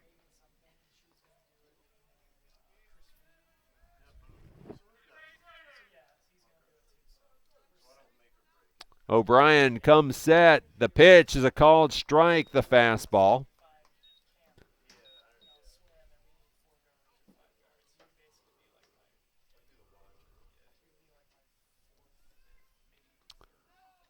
A throw to first. Chases Hall back to the base.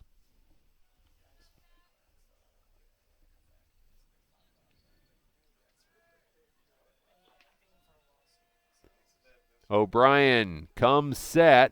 The pitch. That's inside. But Ron Williams does a good job of smothering the baseball, and the count is a ball and a strike. The other series, as the MIAA regular season comes to a close, Friday games, Alma will be at Olivet, Adrian at Hope. The 1-1, again right back at O'Brien to hit him. But O'Brien recovers and throws to first base to get Kahn. And Scott Carden and Andrew Meschke again come out of the Albion dugout. This is the second batter that has hit Patrick O'Brien this afternoon.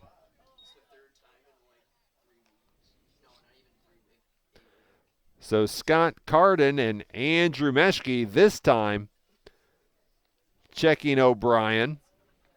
And once again, O'Brien says that he is okay to face the shortstop, Jacob Douglas.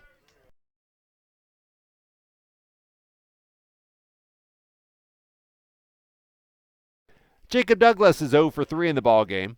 So we told you Alma at Olivet, Adrian at Hope, Kalamazoo at Calvin. Those are the Friday doubleheaders in the league. Douglas sends the ball into left field. Coming up firing is Lindemann. The throw offline as Hall comes in to score on the single. And Trine extends its lead to 4-1. And now it's Drew Palmer's turn.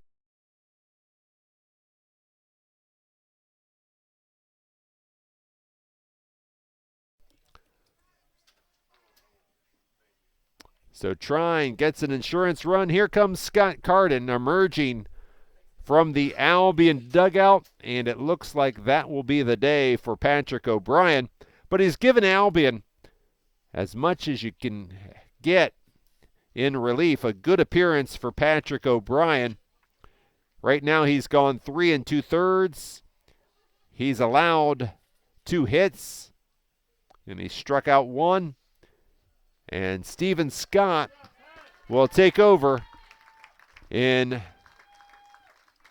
on the mound. Steven Scott got the save in game number 1. We'll tell you more about it right after this.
Stephen Scott got the save in game number 1.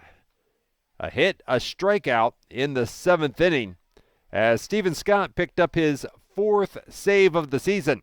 He comes in the 8th inning. Drew Palmer is the batter as Douglas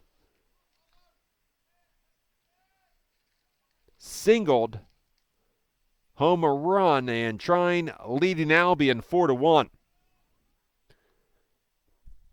As Palmer takes ball 1, sends a ground ball back at Stephen Scott, and the throw to first base. The 1-3 putout. Trine gets 1 run, 1 hit, and strands a runner. We've played 7.5. It's Trine 4, Albion 1.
TJ Bowers to lead it off for Albion in the 8th inning.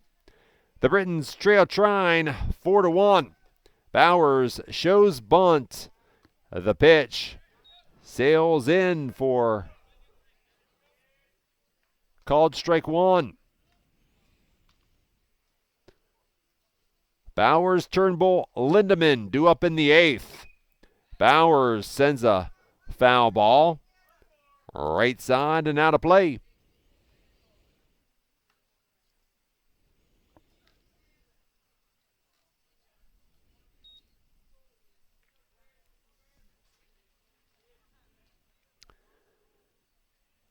The 0-2 pitch to TJ is left just outside for ball 1.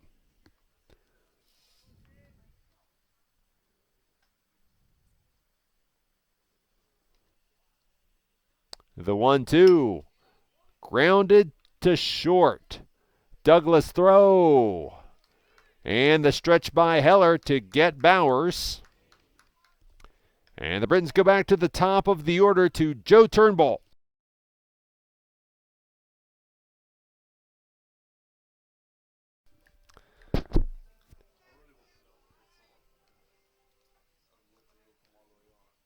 Joe Turnbull hitless in the game. He's 0 for 3.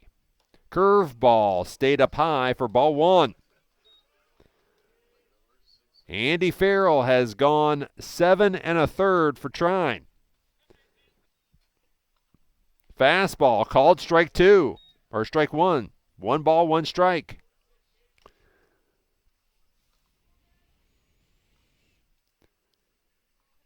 The 1-1. Turnbull sends a ground ball to short, long throw, and give Turnbull the base hit to the shortstop. That's Albion's 5th hit of the game, and Shane Lindemann is the batter.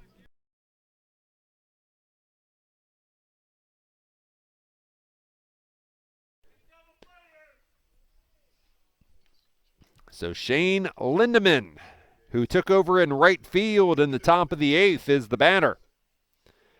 Could be Lindemann's final at-bat at home. sends a line drive to right field, and the ball hangs up nicely for Schulte to make the catch. And now it's Jack Wyman.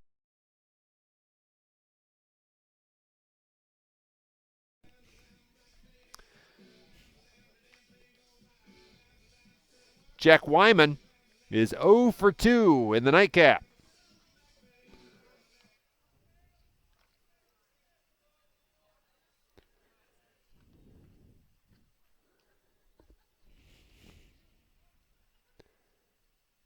And the pitch. Line drive, deep left field, but foul. If Wyman hits a fair ball, that's to the fence, and Wyman had extra bases written all over it. But as it is, just a long strike.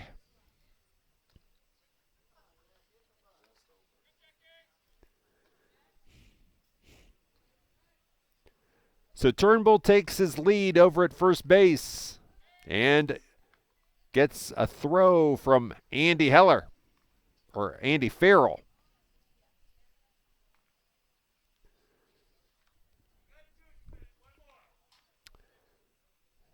The 0-1 pitch.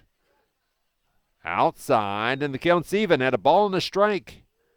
Trine has two men working in the bullpen down the left side of the field. The Thunder would love to get Andy Farrell 8 innings and turn it over to the bullpen for the 9th.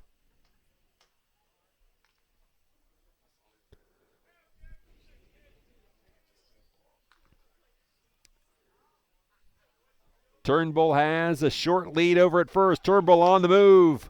Weinman singling past Douglas at shortstop, and the Britons bring the tying run to the plate in the 8th. Jordan Finney will be the batter.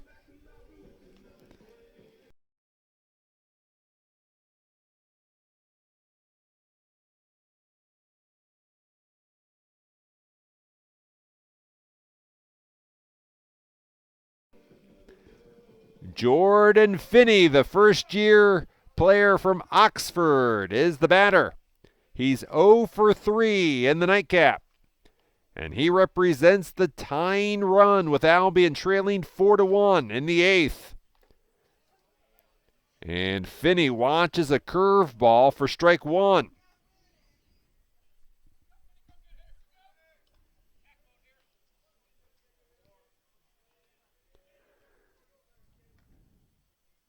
Farrell, a long look at his catcher, O'Malley. And distracted by Joe Turnbull, the base runner at second, Farrell steps off. Farrell set.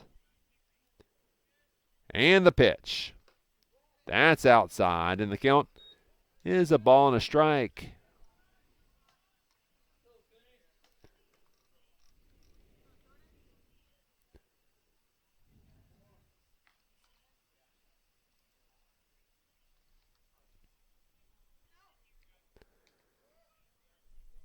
The 1-1. A swing and a miss, strike 2. Andy Farrell a strike away from 8 full innings.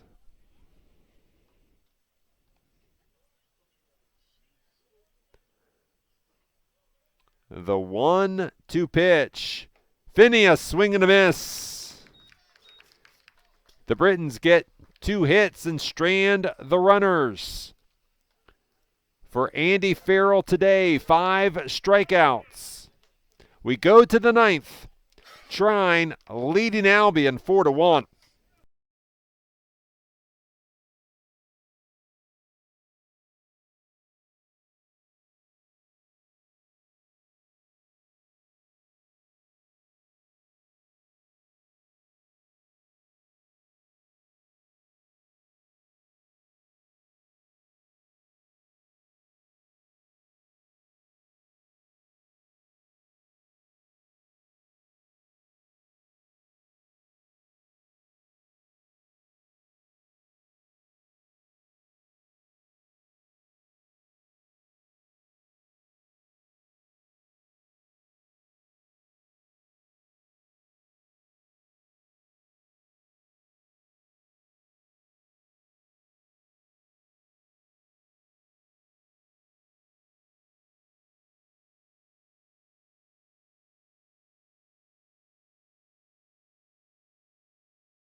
Jacob Heller, Robert Ross, Kevin O'Malley due up for Trine University in the 9th inning.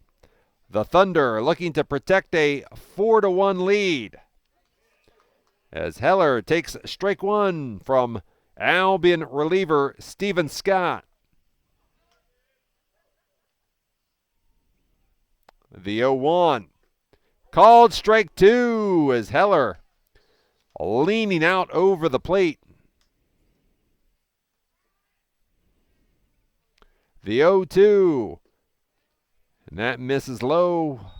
A ball and 2 strikes.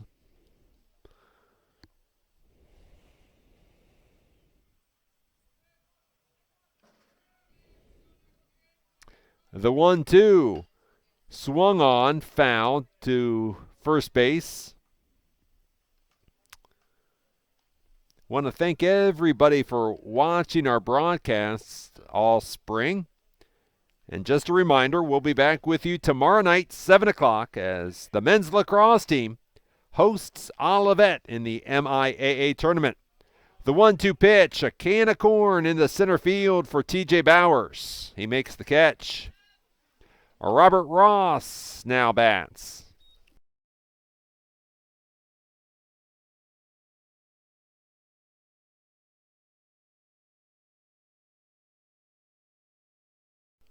Robert Ross, 1 for 4 here in the nightcap. He takes ball 1 outside. Ross working on the day, 3 for 8 with 2 RBI. He takes a strike. The count is 1-1. 1 out in the 9th. Swing and a miss, strike 2. Graduation Saturday afternoon here at Albion. The 1-2, Ross protecting. He sends a foul ball to his head coach, Greg Pershke, down at third base. 1-2 is the count.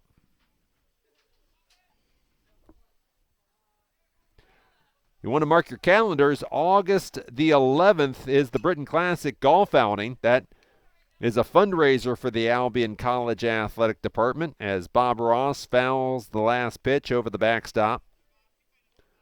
That's at the Medalist Golf Club in Marshall. The 1-2.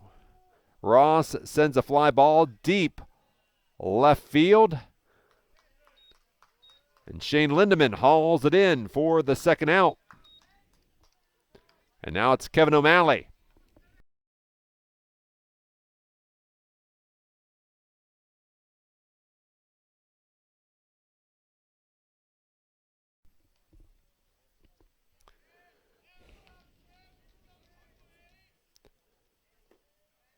Stephen Scott's fastball missing for ball 1.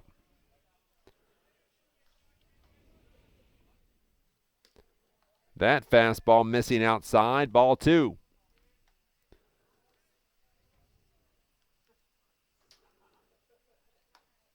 That fastball missing outside for ball 3.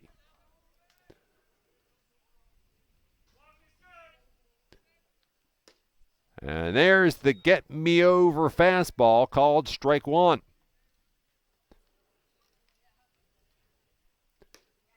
There's strike 2 as O'Malley took a step toward first base, but he gets called back by home plate umpire Dan Akins. The payoff pitch. Fouled back to the screen. We'll do it again at 3-2.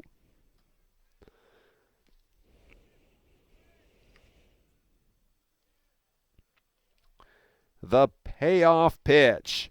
Swung on. Fly ball. Luke Bottomley out in right field. Makes the catch. Trine goes 3 up and 3 down in the 9th inning. The Britons need 3 to tie. 4 to go home. Winners. Doubleheader sweep winners. We'll tell you about the bottom of the 9th right after this.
Albion needs 3 to tie, 4 to win.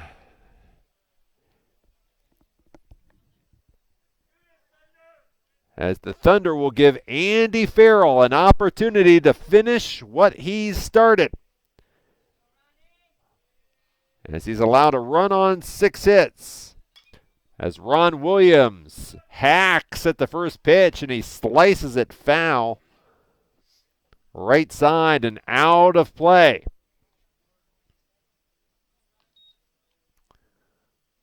The 1-strike pitch. That's left down low for ball 1. Trine has 2 men working in the bullpen. One of the men is Caleb Dieter. The 1-1 pitch. And that misses high and away, ball 2.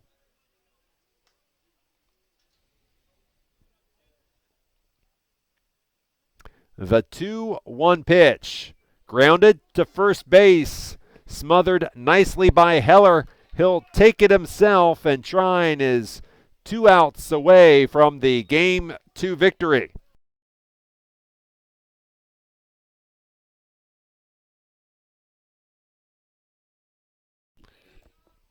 James Spilko is 1 for 3 in game number 2.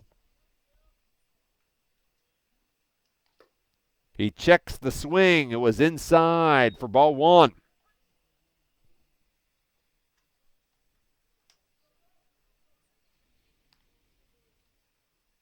Spilko sends a ground ball to Kahn at second. The throw to first, and Albion is down to its final out. And it'll be third baseman Riley Stasiak.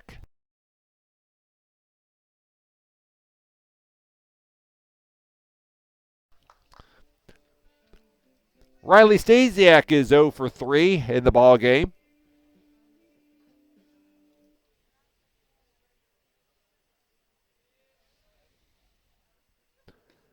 Stasiak takes a strike. And this will be the fastest 9-inning game Albion has played in quite some time. We're at 2 hours and 7 minutes. As Stasiak fouls it back to the screen, Albion is down to its final strike. So this is a day we'll want to write down, knowing that Albion plays a 9-inning game in less than 2 hours and 10 minutes, quite possibly. The 0-2. Swing and a miss. And the catcher throws out Stasiak. And that is the end of the ball game. Albion goes down in order in the 9th inning. So the final numbers for Trine, it was 4 runs on 8 hits, 1 error. For Albion, 1 run, 6 hits, and 3 errors. Andy Heller, he'll get the victory going the complete game. Andy Farrell improves to 2-2. Zach Marash, he'll take the loss. He'll fall to 0-4. And for Albion seniors, Shane Lindeman, Mitch Liseski, and Zach Marash, they complete their final home doubleheader. Want to thank you all for watching our broadcast today. We hope you'll join us again tomorrow night for men's lacrosse against Olivet College. Until then, this is the old left-hander rounding third and heading for home, saying good night, everybody.